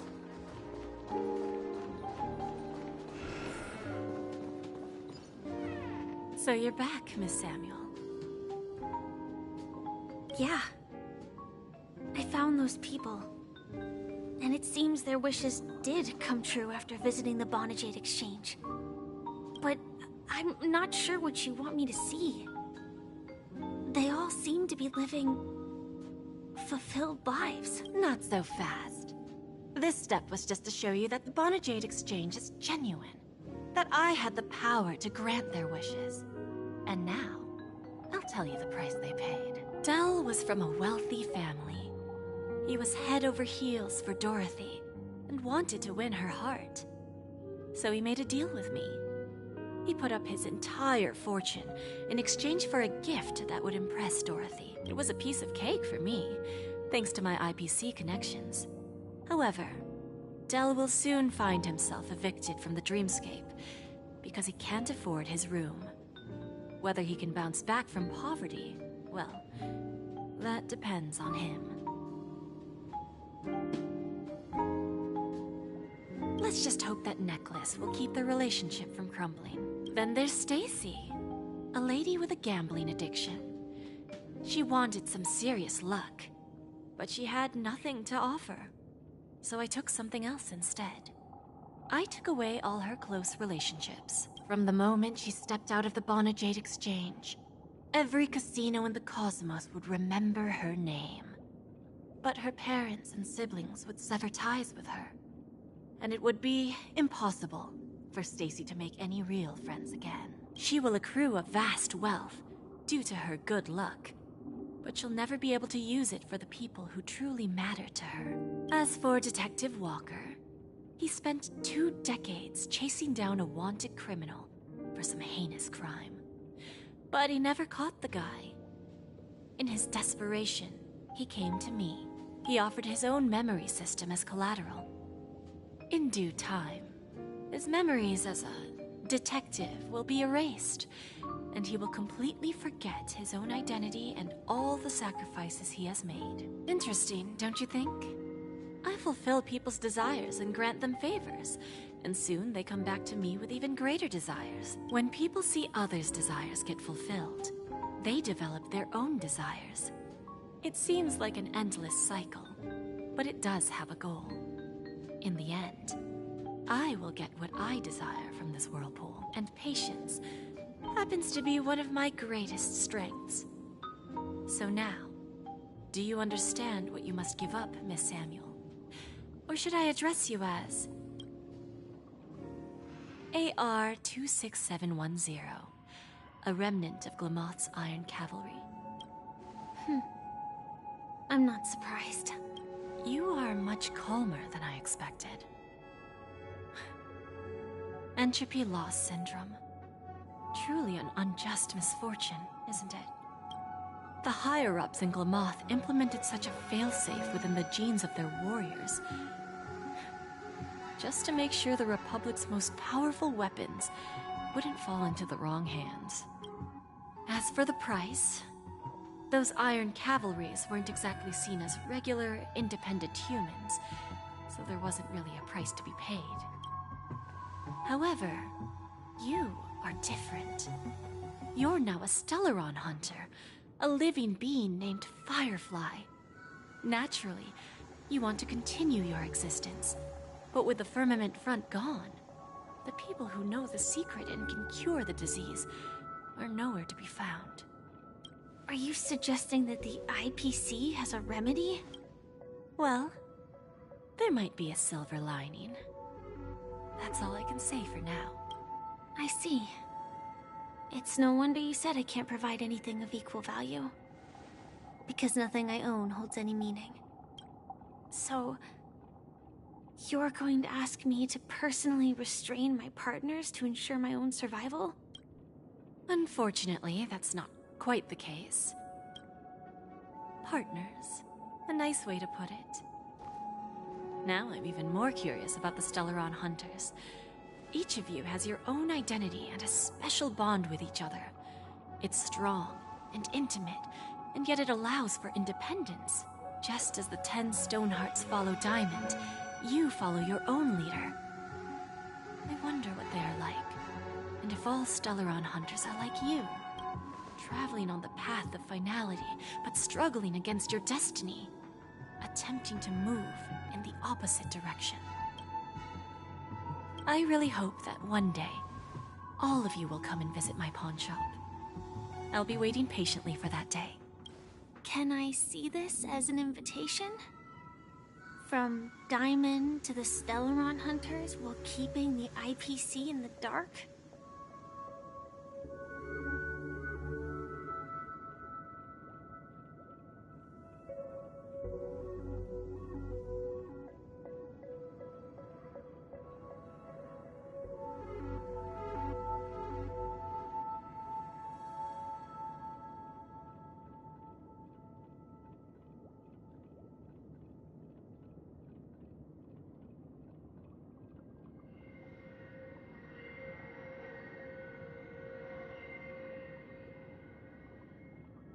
Consider it more of a personal offer from myself. It doesn't represent the IPC or the Strategic Investment Department. The Stellaron Hunters have interacted with the IPC, but not the 10 Stonehearts. Our paths have never crossed. As for your offer, I can pass it along to my partners. But I have a question. You know who I am. And you must know that my partner is keeping an eye on this room. If she wanted to, she could let the entirety of Pierpoint know about it within a few mere seconds.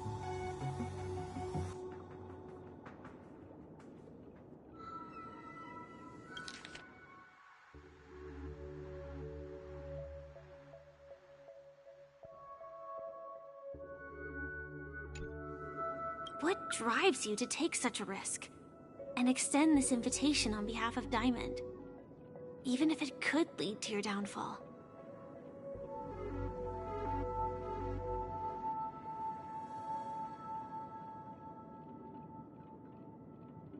Simply put, you and I are the same. However, unlike you Stellaron Hunters or the Astral Express, we band together merely to obtain what we want. Each of us has our own past and destined ends, and on this journey, we have been invited by Diamond to join him. This journey could be either brief or long, as each of us carries a void in our hearts that can only be filled from the outside. So, Diamond made us a promise. To divide the power of the Emanator of Preservation into 10 pieces, and give each of us a cornerstone to fill that void. Mortal flesh is fragile, yet my heart is unyielding like the monolith. For without this resolve, the way of preservation would fade into oblivion. So, you understand? This pledge goes beyond a mere oath. It's our collateral in exchange for opportunities, wealth, survival, and whatever we gain from it will fortify the Stonehearts in return, allowing us to achieve the great cause of the preservation when the war among the Eons eventually comes.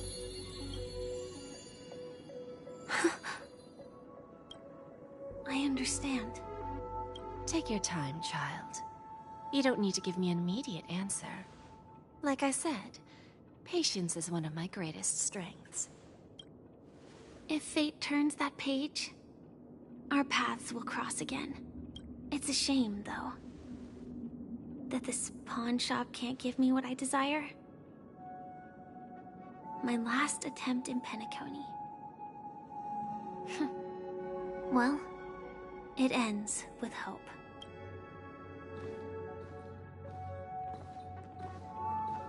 Lady Bonajade? I've come to deliver the collaterals promised. Turns out, the meeting to decide the future of Penacony went much smoother than expected. With little debate. The Charmony Festival's opening ceremony is starting soon. I should head down and take a look. This airship has quite a few treasures. A bountiful harvest.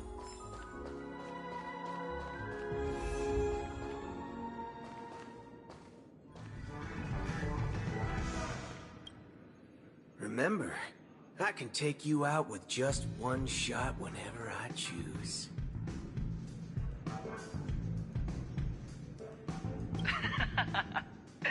Oh, that'd be my honor. Don't worry, I hate cheating at the table. You better.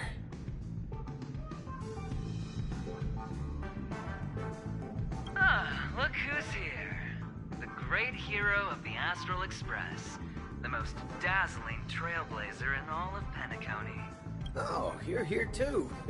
Long time no see, friend.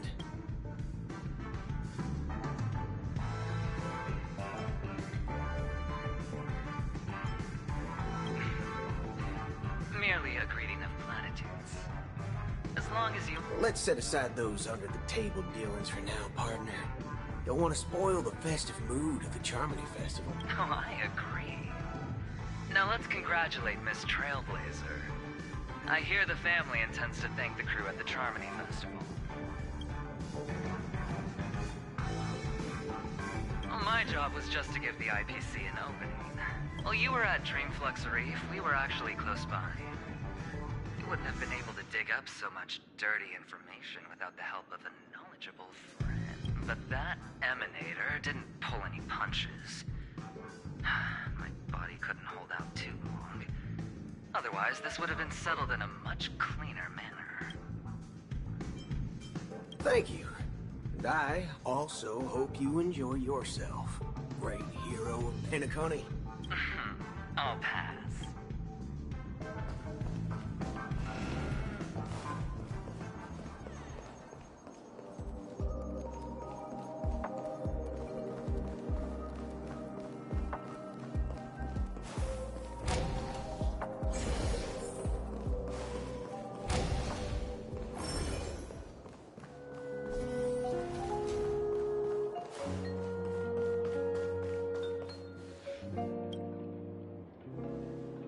Well, if it isn't my old friend.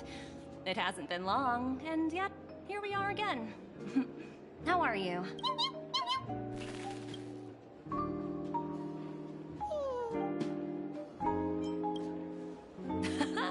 That's what I thought.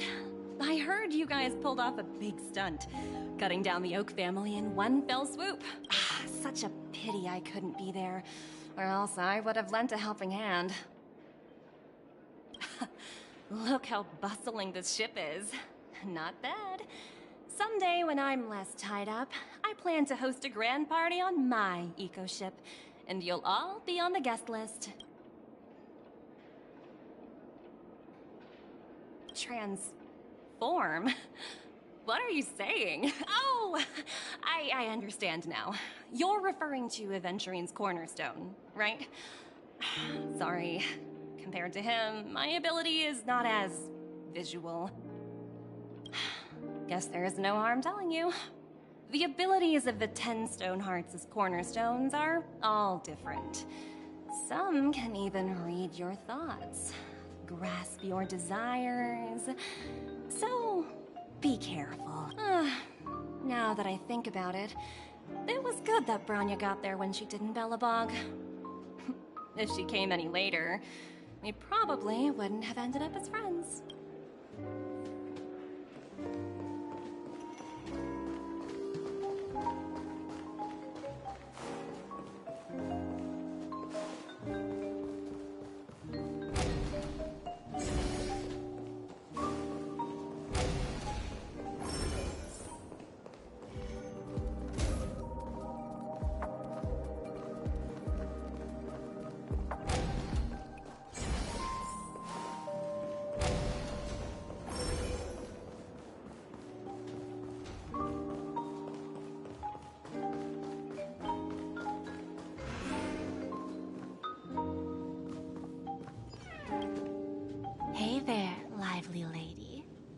What should I call you?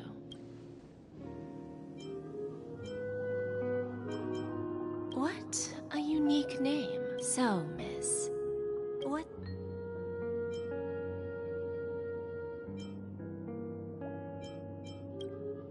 Oh, this is your wish. Sounds simple enough. Very pragmatic. Then, let's discuss the cost. I wouldn't be too worried. To fulfill this wish, the thing I need is simple. The tail of an animal. Well, it's a two-legged animal with black fur, a round head, and long ears. It's omnivorous and is prone to mood swings. Most importantly, it has mastered the human language and can communicate. Bring its tail to me as collateral, and your dreams will come true.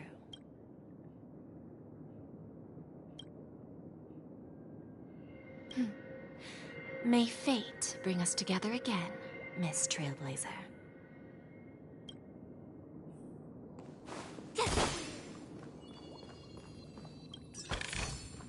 Huh? Finders keepers.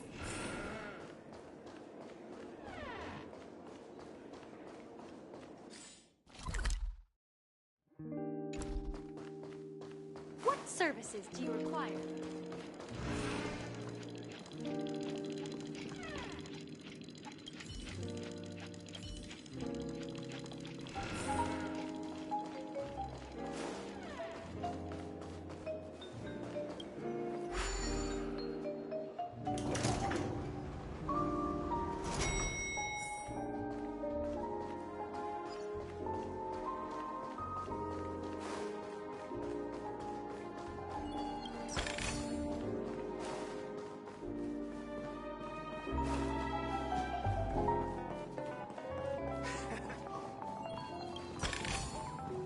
Oh, shiny. Ooh, sparkly.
Huh? Finders keepers.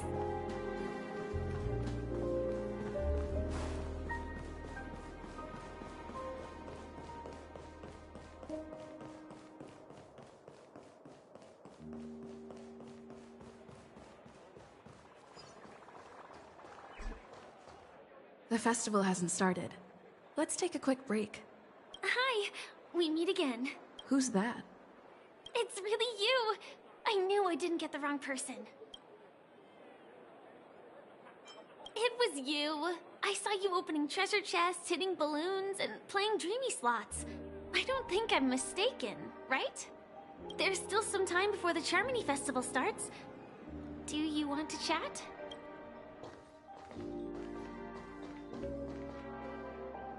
Two murder cases, a showdown with the IPC's ambassadors, the legacy of the Nameless, and a remnant of the Order who wishes to replace an Eon-created paradise with a dream. You guys even ended up shattering the dream. It's truly been quite a vacation. It's a good thing that you guys managed to overcome all those difficult problems. Congratulations! After the Charmony Festival's opening, will you guys be leaving again?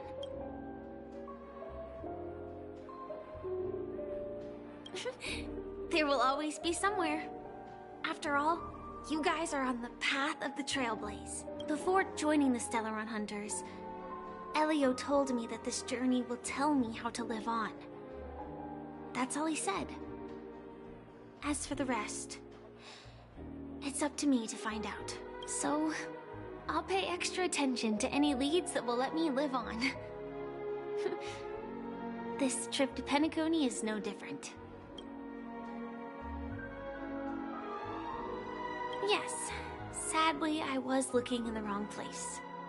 But I did reap some rewards. Do you know Miss Jade from the IPC's Strategic Investment Department? Bonajade Exchange belongs to her.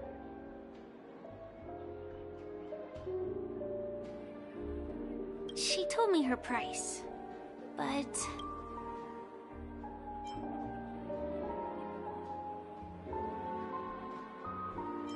No. But what she wanted wasn't my answer either. Of course, I want to live on. But... what fate owes me? I want it paid back, not passed on. No one else should be involved because this is a grudge between me and fate. Speaking of which, actually, I feel that I still owe you a formal apology for that matter with the performer of the Iris family. Even the smallest of lies can turn into a betrayal as sharp as a blade.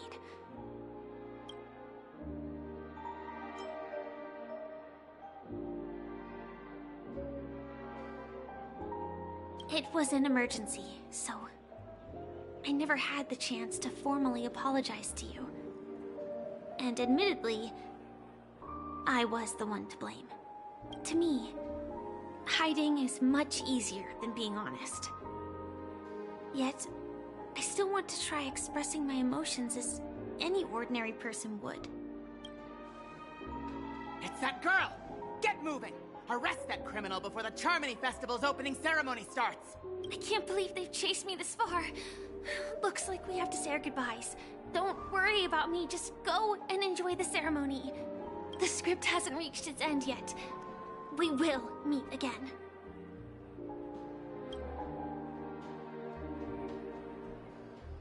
I hope she's okay. But if it's only those two hounds again, she'll probably be fine. I'll send a message later to check in on her. Let's go attend the Charmony Festival first.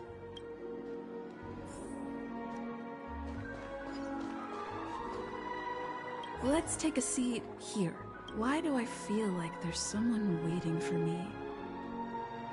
I probably have enough time. Maybe I should take a walk? Forget it. I've done enough walking around already. Let's take a seat and rest for a while.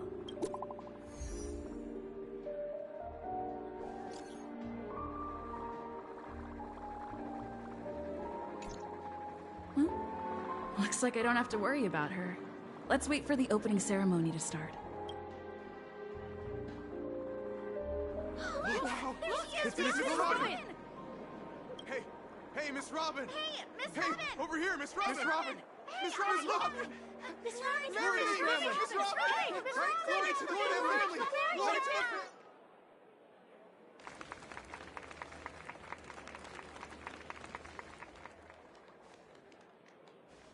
Distinguished guests, fellow family members, ladies, gentlemen, and friends from all over the cosmos, it's a pleasure to join you all in celebrating the grandest ceremony of the Amber Era, the Charmony Festival.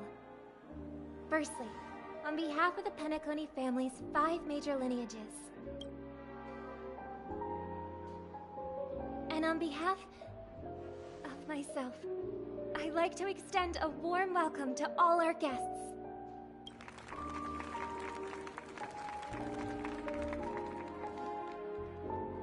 As you all may have noticed, this year's Charmony Festival is far from regular. Thanks to the efforts of everyone, the celebration is unprecedented in scale, with factions from across the cosmos in attendance. Not only that, the customary opening ceremony held at the Penacony Grand Theater has now moved to the Radiant Feldspar, the very airship you all stand upon. We invite you to express your warmest applause and deepest appreciation for OT Alfalfa, head of the Alfalfa family, for his selfless devotion to the Harmony's cause.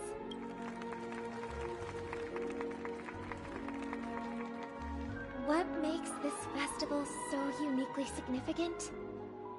As is widely known, the Radiant Feldspar had to halt its voyage due to an anomaly in the Sweet Dream, sparking widespread discussion in the 12 Hours. Thanks to the hard work of Penacony's internal and external factions, we've finally gotten the Dreamscape back on track, just in time for the Charmony Festival. And as they say, good things come in pairs.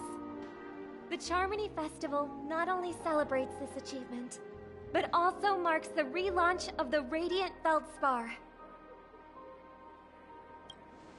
And finally, the last reason. Does everyone remember the Watchmaker?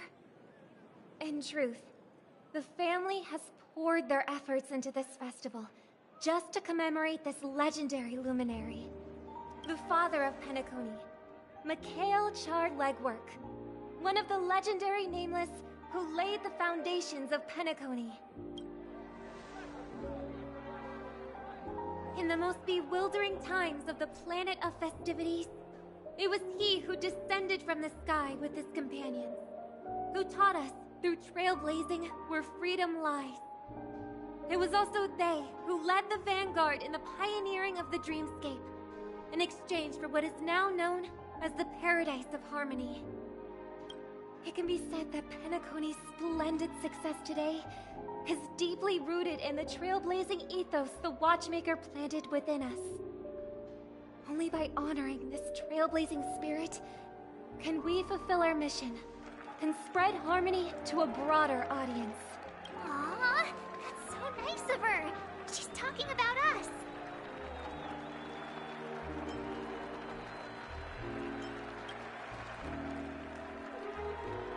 Obviously.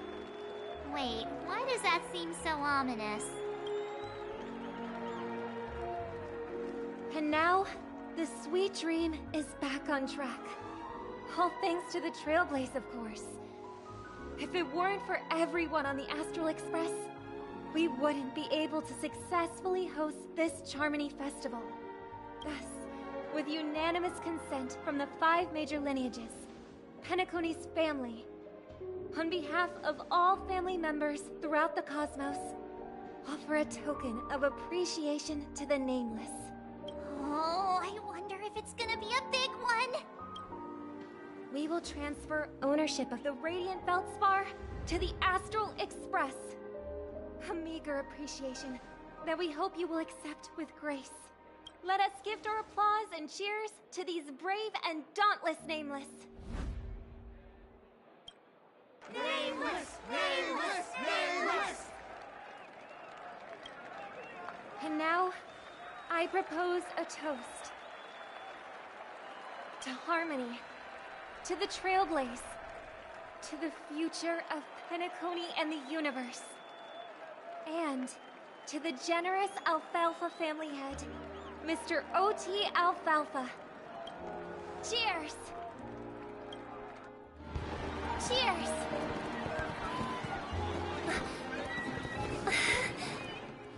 To make a decision like that.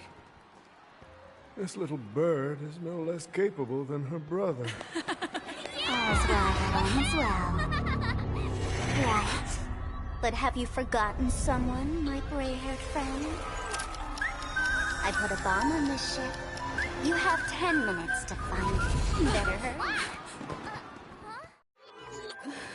When did this get shoved into my hands? There's still so many bombs. Now's not the time for plot twists. I can't handle this alone. Time to create a group and inform everyone.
All set.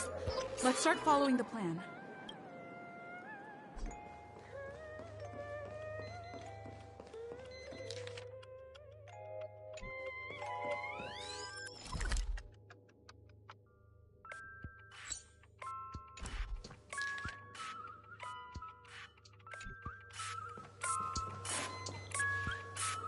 You finally arrived, oh great gray-haired little one. I'm the constable around these parts, and right now, I'm posing as a bomb.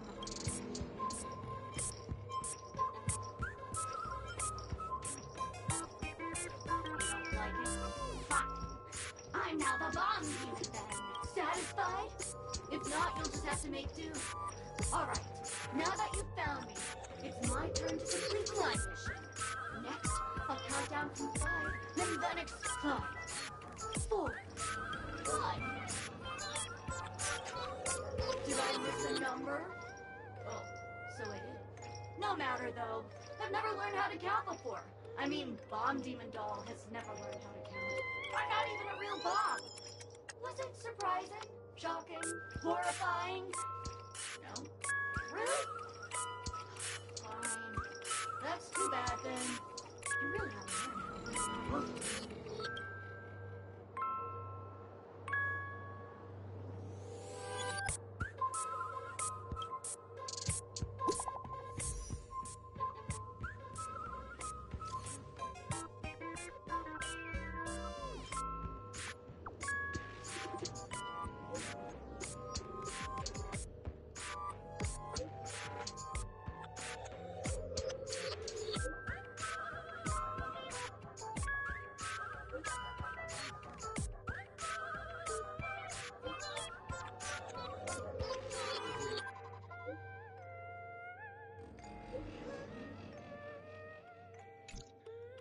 At least I made some progress. Gotta keep working at it.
again.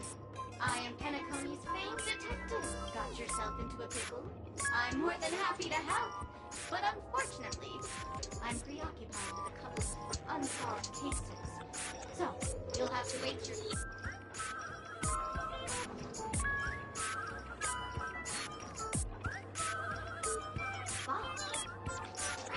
It completely slipped my mind. Dr. Boom specializes in explosives. I need your help, miss. You've had quite a few run-ins with Dr. Boom.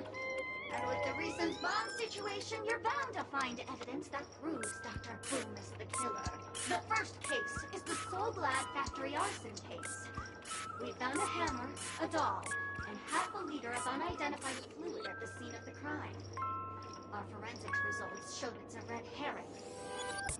The second case is the Blue Hour auction robbery. A gang of masked thugs broke in, stole a fragment of the Astral Express, and left behind a large hammer, a doll, and a half-dead red herring at the scene. Those are all the details. The way I see it, there must be a link between these two cases that will be the key to exposing Dr. Boom. I trust in your deduction. Which piece of evidence do you think is the deciding? Bing, bing! Correct answer! You're good, gray hair. Your mind is pretty sharp. Seeing as you've put in so much effort, I'll throw you a bone. The bomb's not here. This is only a prank I've craftily set up. Hurry, time's running out. You better find that real bomb quickly.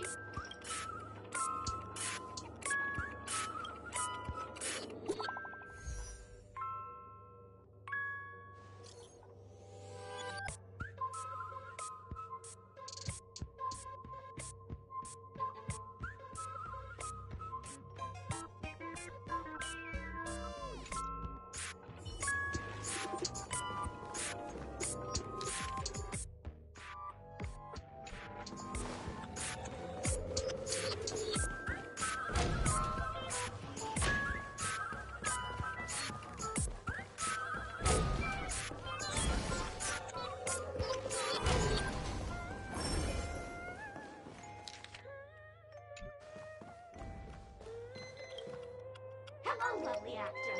You can call me the Director Doll. I often use this name in film credits. If you didn't know, I'm the one who directed the entire farce in Penacony. As the leading lady of the show, what did you think? Feel free to share your thoughts. Well, actually, due to the current plot requirements, you're only allowed to say one line. So, please try and resist the urge to share your thoughts.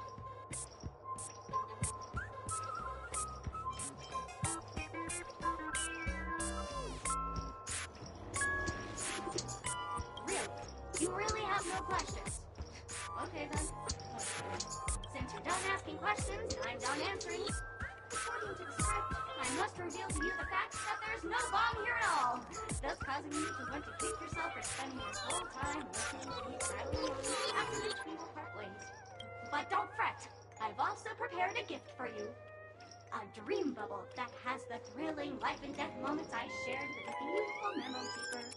If you haven't seen it yet, you should hurry up and look for Dr. Edward.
There are 998 more dolls that can pack a punch just like me on the Radiant Feldspar.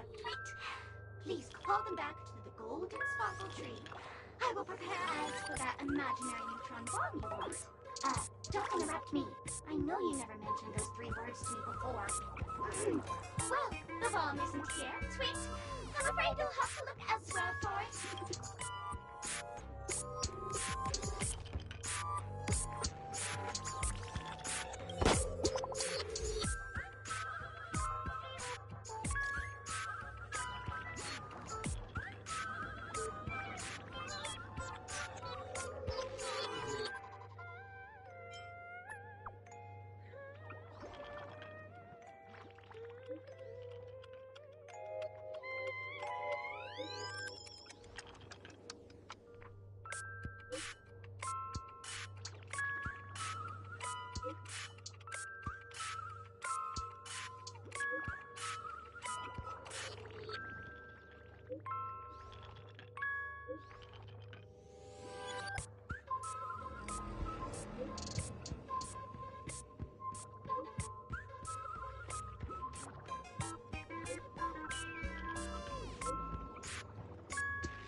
Not much time left.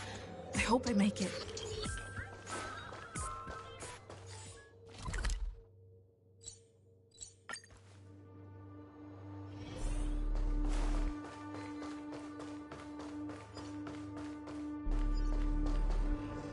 Minutes, 46 seconds. 28 minutes, 45 seconds. You're here!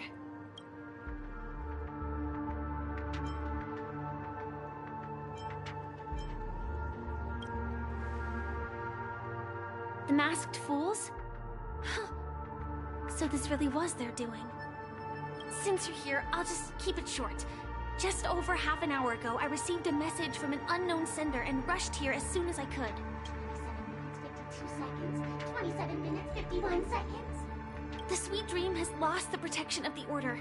If it were to blow up here, the consequences would be unfathomable. I've scrutinized it for a long time, but the bomb's design is incredibly unique. As if it's been locked by some mysterious path force. Apart from its creator, I fear no one knows how to deactivate it.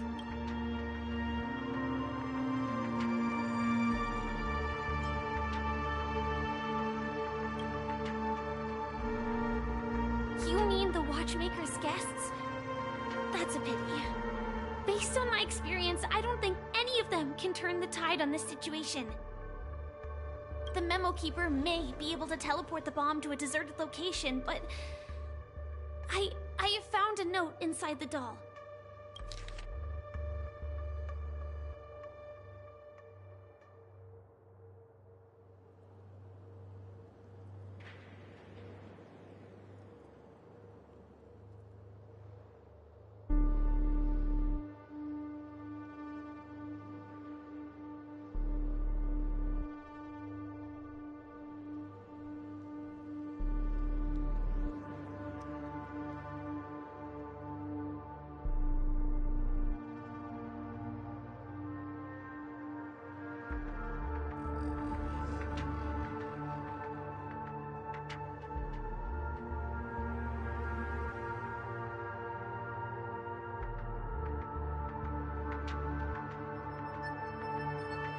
I don't know what grudges they have, but this path is a dead end, too. That's probably not possible. Time is running out and she is a master of disguise. And even if we catch her, she won't come quietly. Actually, there might be another way. Do you still remember? The script said that I will experience death 3 times in the Land of Dreams. I think this moment heralds the 3rd time.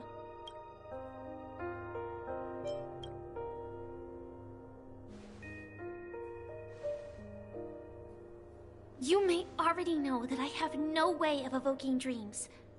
I employ a Stellaron Hunter's special method in order to enter dreams instead. This allows me to perform feats that typical dream chasers can't. As long as I can bear the pain of the Memoria pressure, I'll be able to dive into the primal memory zone beyond the dream and extend a lifeline to the Radiant Feldspar. I will take this bomb into the depths of the dreamscape, as deep as possible, where there are no living souls around. That way, at least no one will get hurt.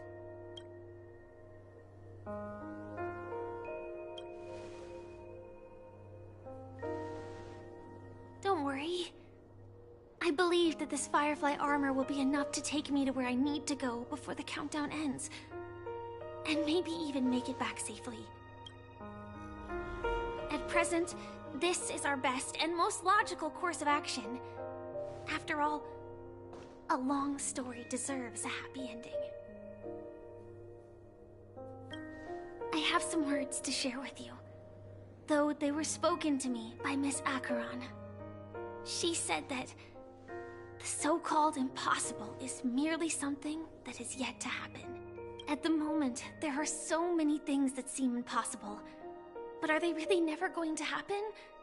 Maybe it's just that the moment to disprove these impossibilities hasn't arrived yet. Whether it be a literal ending, suffering akin to death, or a harrowing deathscape.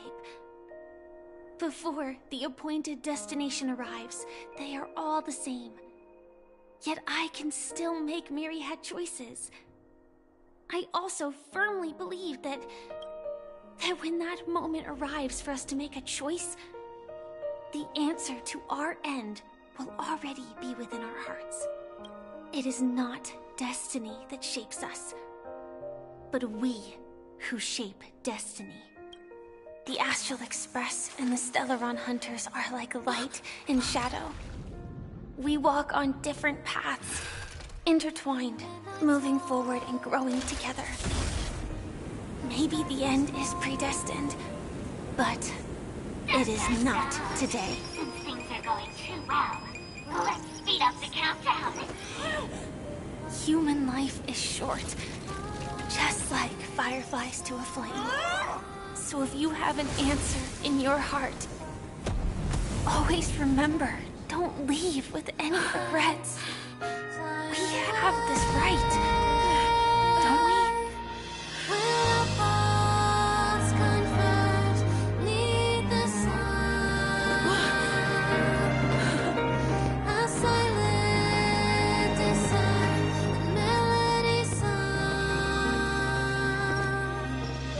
Since you care so much about other people's safety, why don't you go take a closer look?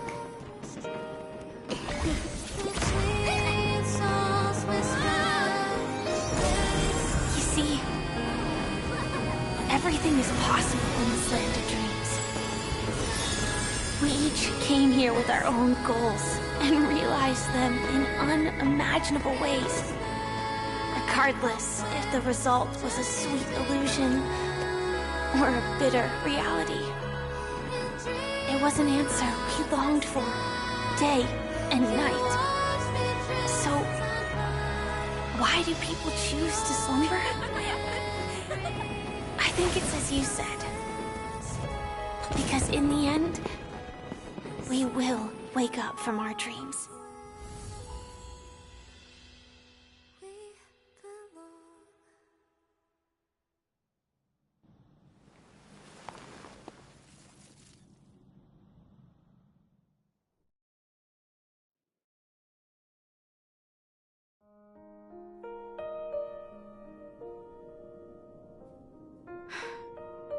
When I arrived, I happened to see a child holding it. He said the flowers were prepared by Aunt Jessie for the watchmaker and the war comrade he'd missed his whole life.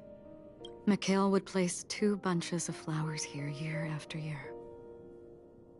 And after he left, it became 3. Your wishes will always be remembered by someone. Now, Penacony, as you hoped, has welcomed the dawn after a long, dark night. The path forward may not be a bed of roses, but at least people are prepared to step forth towards freedom. Tiernan, you can go home now. While the Nameless are also preparing for the next stop of their voyage.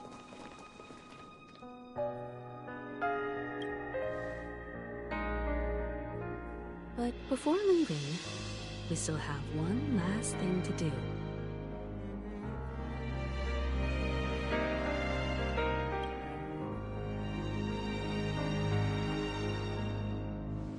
It is my honor. I've said many goodbyes. Yet I am glad that this is the first time I speak these words with a smile. But before leaving, I'm sure you all have plenty to say to the Nameless of the past. A fitting end to the tale of the departed. One could not ask for a better farewell. Go on. They're all here.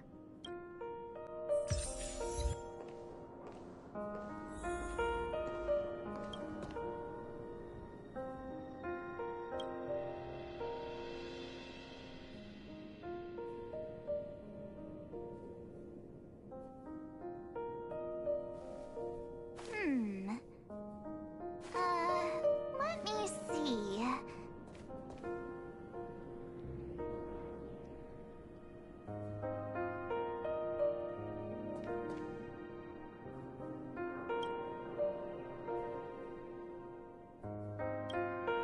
Honestly, when I heard the conductor's request, I was pretty surprised.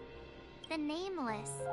Those who trailblaze, doing good deeds but never seeking recognition. After all this time, how would we even find those 3 people in such a vast place like Penacony? But it seems, in the land of the dreams, anything is indeed possible. History may not remember the names of the dead, but the stars will attest to their journeys. The first glimmer of light in the prolonged night often illuminates little, as it is fleeting and the darkness too vast. But because of this, people will remember. As long as something shines in the night sky, then when the first star falls, countless more will follow, streaking across the horizon. Brooklyn Tiernan, Rosalina J. and Estella, we raise a toast to you, trailblazers of the Silver Rail.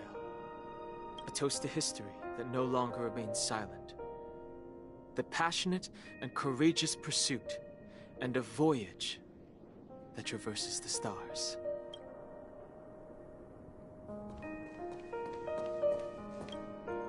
That statue. It wasn't here last time. Looks like this is the last riddle that Mr. Gallagher left for us. In the end, we still failed to figure out his true identity, or if he was even a living person. What should I say? I mean, this guy is definitely a history fictionologist, all right. I'm suddenly reminded of the time at the theme park when he said he was only 13 years old. Could that have meant something too? Either way, he's an enigmatic character for sure. At least our journey together in Penacony was real enough. And his loyalty and love for this land must have been real too.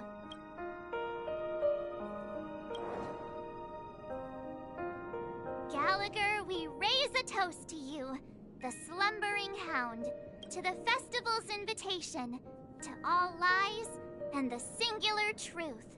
If we ever meet again, please don't talk in riddles.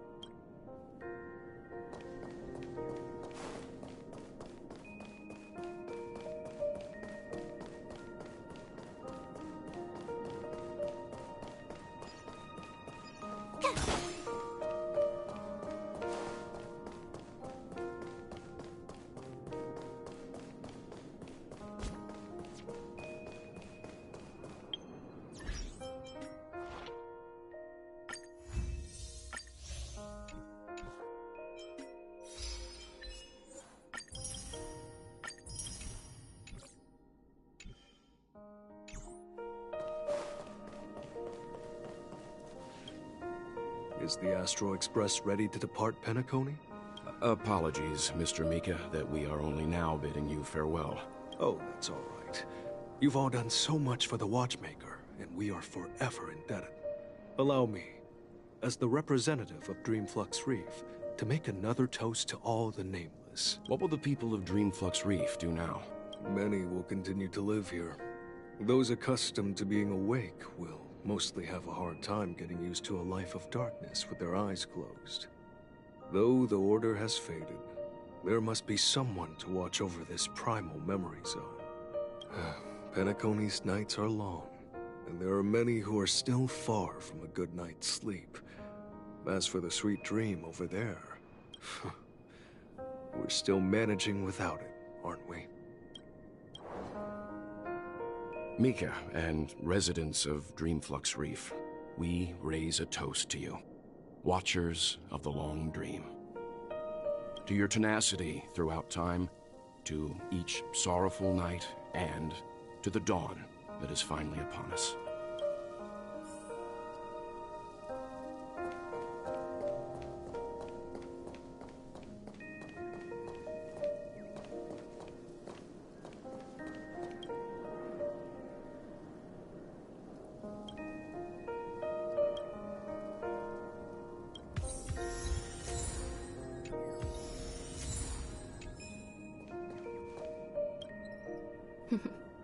In the end, we still came full circle.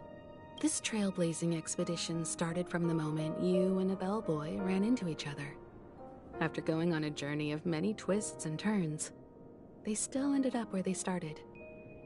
Just like a clock's hands that turn round and round, the start and end of each day will always land on 12 o'clock. The advent of time moving forward. There shouldn't be much left to say. This entire adventure started because of you, and should naturally end with you. And then, a new page will be turned.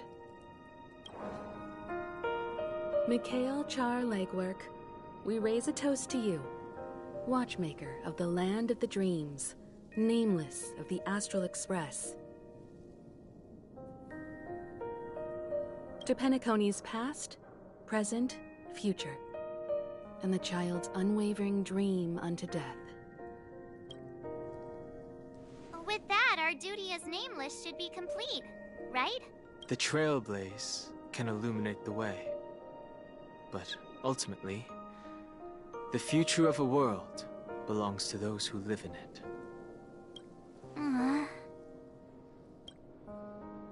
I still feel that Mr. Mikhail must have really wanted to witness this day himself. What's on your mind, March? Just a strange feeling. I had it a few stops ago, but it's super strong this time. Why not talk about it? Maybe everyone's thinking the same thing. I can't help but think that whether it's Mr. Mikhail, Mr. Tiernan, or Madame Rosalina, their lives must have been long, and they must have experienced plenty of stories. They were also young once, stumbling and bumbling around just like us, getting into scraps and mischief, that sort of stuff. Companions, enemies, journeys, adventures, all the sad and happy memories. The everyday that we're used to, they've lived through them too. But those things are all in the past.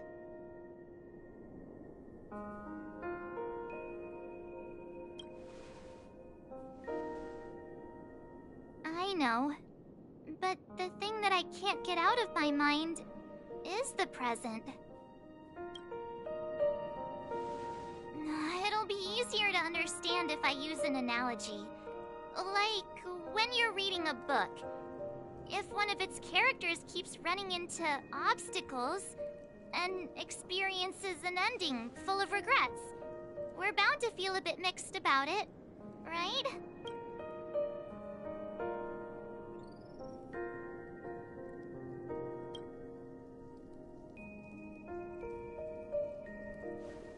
Because we've seen every nook and cranny of their lives, we see these people as special. So, even if there are parts of it that aren't really realistic nor logical, we still hope that their story gets a good ending when it comes. But what if they and we aren't really that special? When When Mr. Mikhail sat in this chair, waiting for the Astral Express to arrive every day, what was he thinking? And if, at the end of his life, he could still firmly say he had no regrets,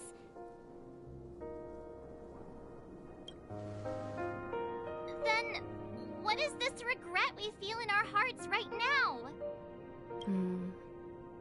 I think each and every one of us is searching for the answer to this very question.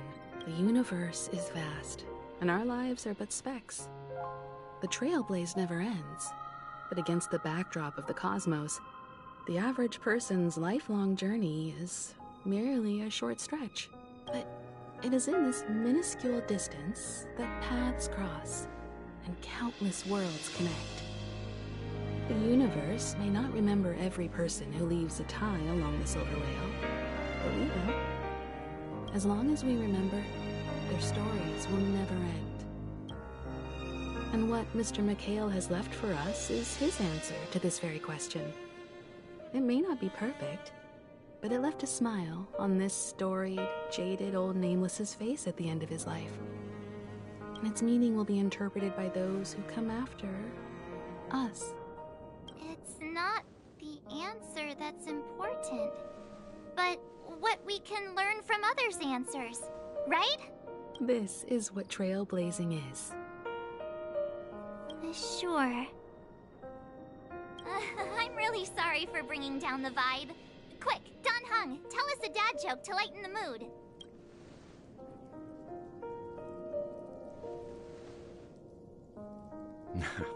It's never a bad thing to reflect.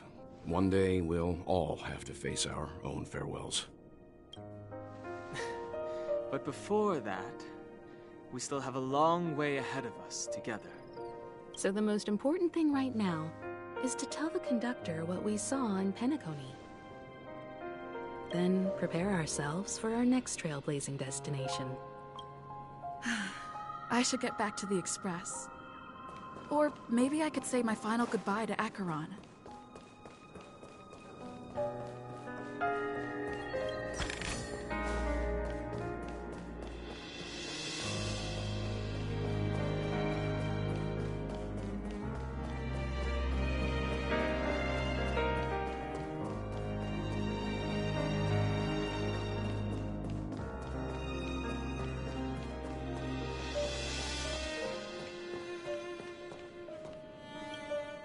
Do you still remember when we first arrived in Penacony? Who would have thought our paths would cross in such a way?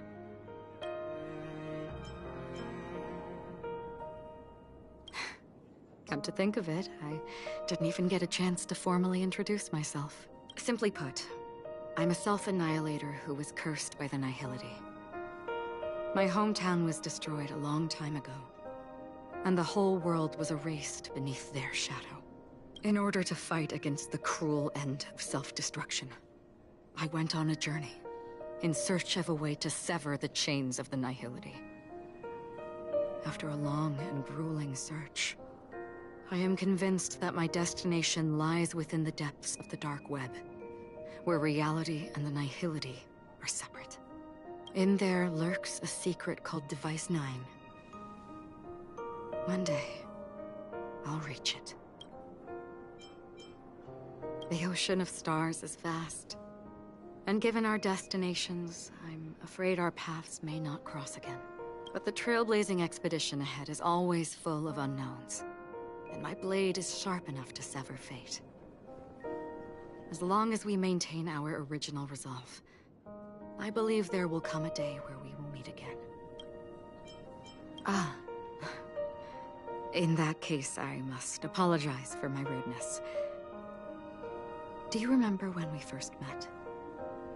I once said you reminded me of an acquaintance. Because of the Self-Annihilator's curse, my memories are stripped away, blurring my past.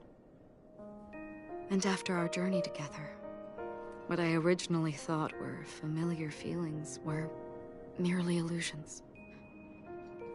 I believe this was truly our first meeting.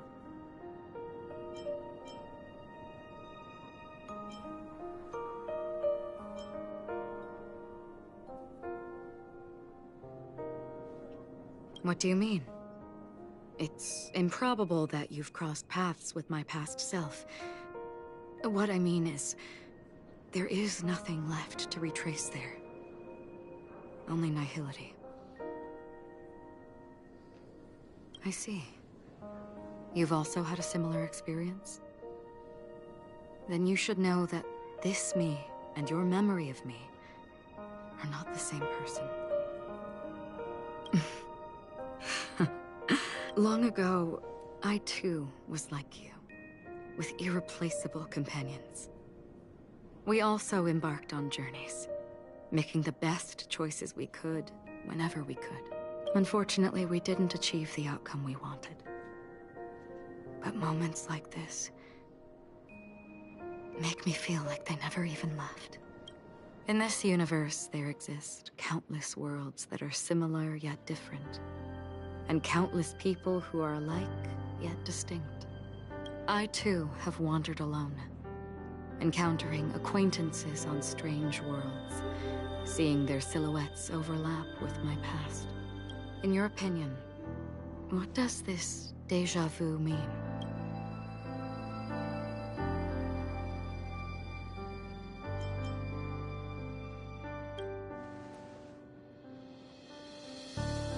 Attachment, desire, longing.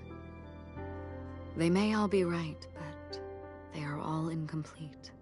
I believe it's not something external, but something that originates within us. An emotion that traverses time from a certain moment of our past to reach us. Perhaps it's a source of warmth and happiness. Or maybe it brings pain and sorrow. Each time we reminisce on our past, we always seem to notice a tiny but unforgettable instant that we left behind us, along with certain other things that remain constant throughout. That is a summary of our lives, encapsulating everything about us in these moments. Proof of our shared path. Within them, we glimpse our own essence, and thus, we truly exist, just like everyone in this story, hurtling onwards along the path of destiny with passion and courage for the things that breathe meaning into their lives. Set forth on your voyage without hesitation, Nameless, on the path of the Trailblaze. Even if the ending has been predetermined, that's fine. There are countless things that humans cannot change. But before that, on the road towards the end, there are still many things that we can do. And because of this, the end will thus reveal a completely different meaning. This is the meaning of Journey. All those things, beautiful before, are still so now. And I believe it will still bloom at the end of the nihility. Until we meet again beneath the sun's rays.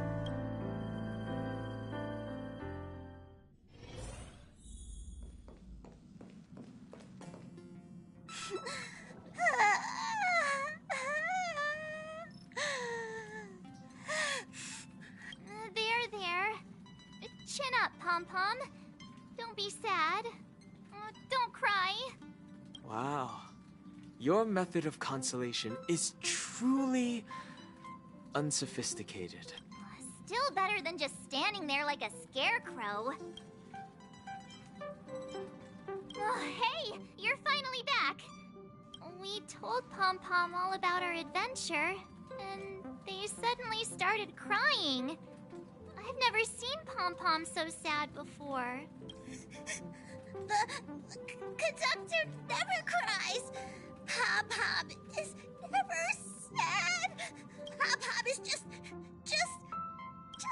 angry. Yeah, angry. No matter where the express stops, you lot always manage to cause chaos. My well-thought-out timetable completely ignored. If you carry on like this, the express is gonna run out of fuel. That's right. Pom-Pom is just angry. It's not because Josephia, Tiernan, Rosalina, and the rest. It's okay. Oh, Pom Pom, just let it all out. Everyone, could you all take a break in the next car? Don't worry. I'll stay here with Pom Pom. But... Let's go, March.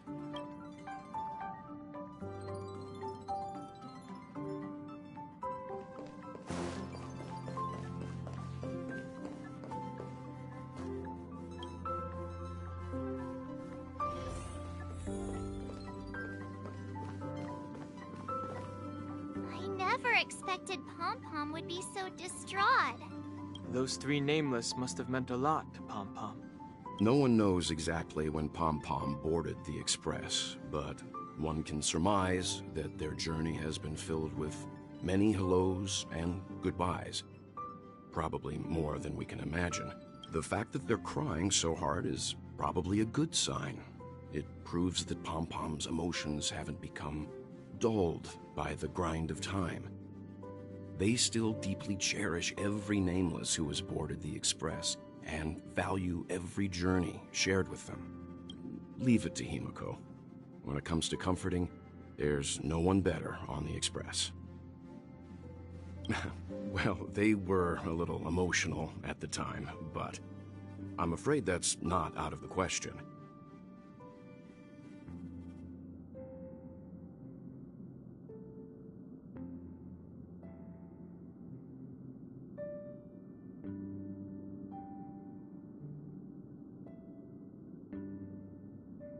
Since you joined us, the Express has stayed longer than anticipated at every stop along the way. And to ensure that everyone always makes it back on board, Pom Pom has had no choice but to delay the warp jump schedule. I see. No wonder I can regularly hear Pom Pom pacing anxiously up and down the corridor. Turns out Pom Pom's been silently putting in a lot of work for us. Wow. Different from typical vehicles, the Astral Express converts every trailblaze into the energy it needs to run.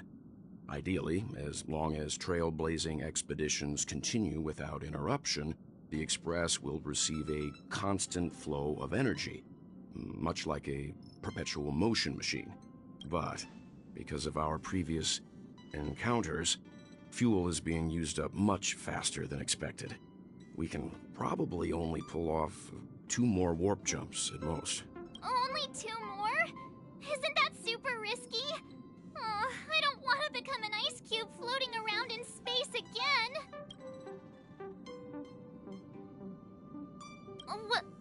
When you put it like that, doesn't actually sound too bad.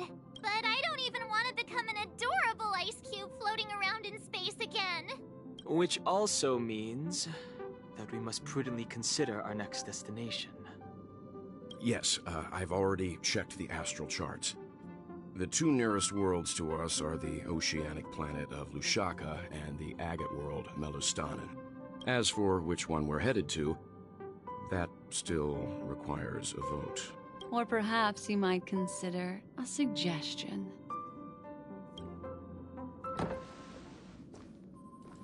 Everyone, we meet again. It's you! Why were you just in my room? It's a very cute room, Miss March. Just like you.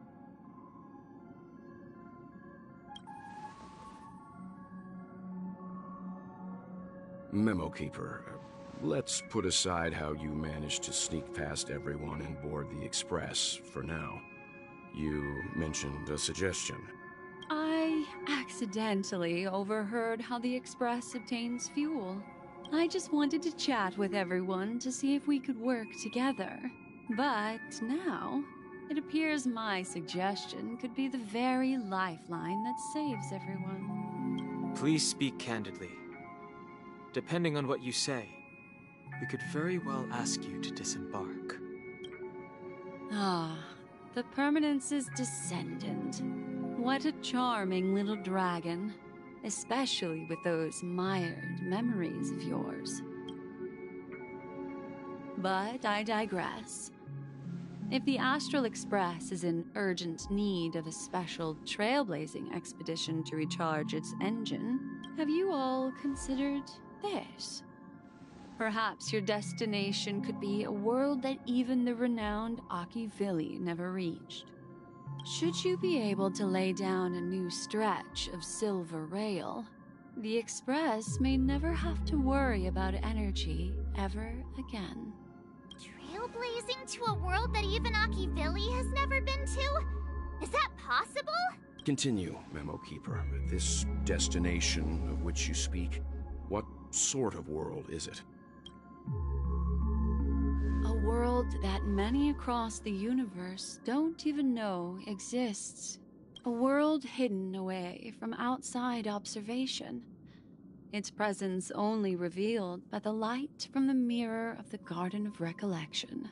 A world fettered by 3 paths, its destiny hanging in the balance.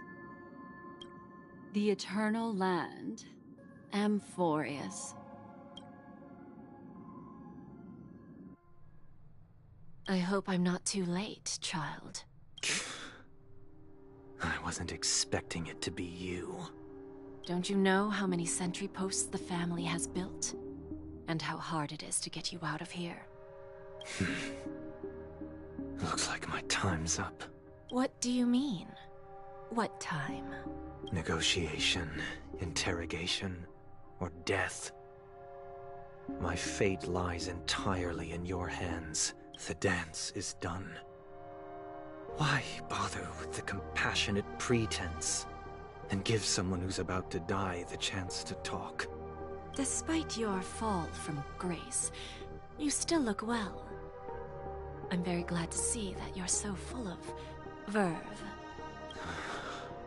Do not insult my pride with half-veiled sarcasm.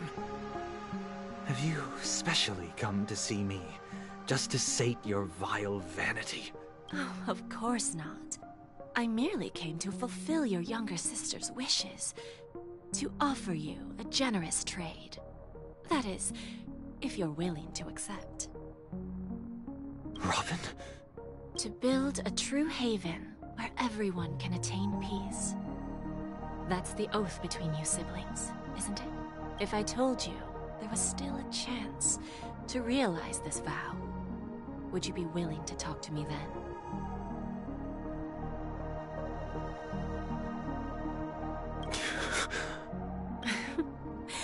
I recognize the gravity of this question, which is why you don't have to answer me right now. Go now. You are free, O Chosen One, who dare to exceed his bounds. Sever your wings, descend to the mortal realm, and walk their lands. See what this world is truly like. I will not accept your charity. As I mentioned earlier, it's a trade, and you don't have to give me an answer right now. Rewards are not reaped in a day, and if there's one thing I'm best at, it's waiting. The sweet dream still continues, and the night is still long. You have plenty of time to contemplate your answer. A word of advice for you before we part ways. A word of warning from someone who's been in your shoes before. Life is too short to miss out on golden opportunities.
Bye.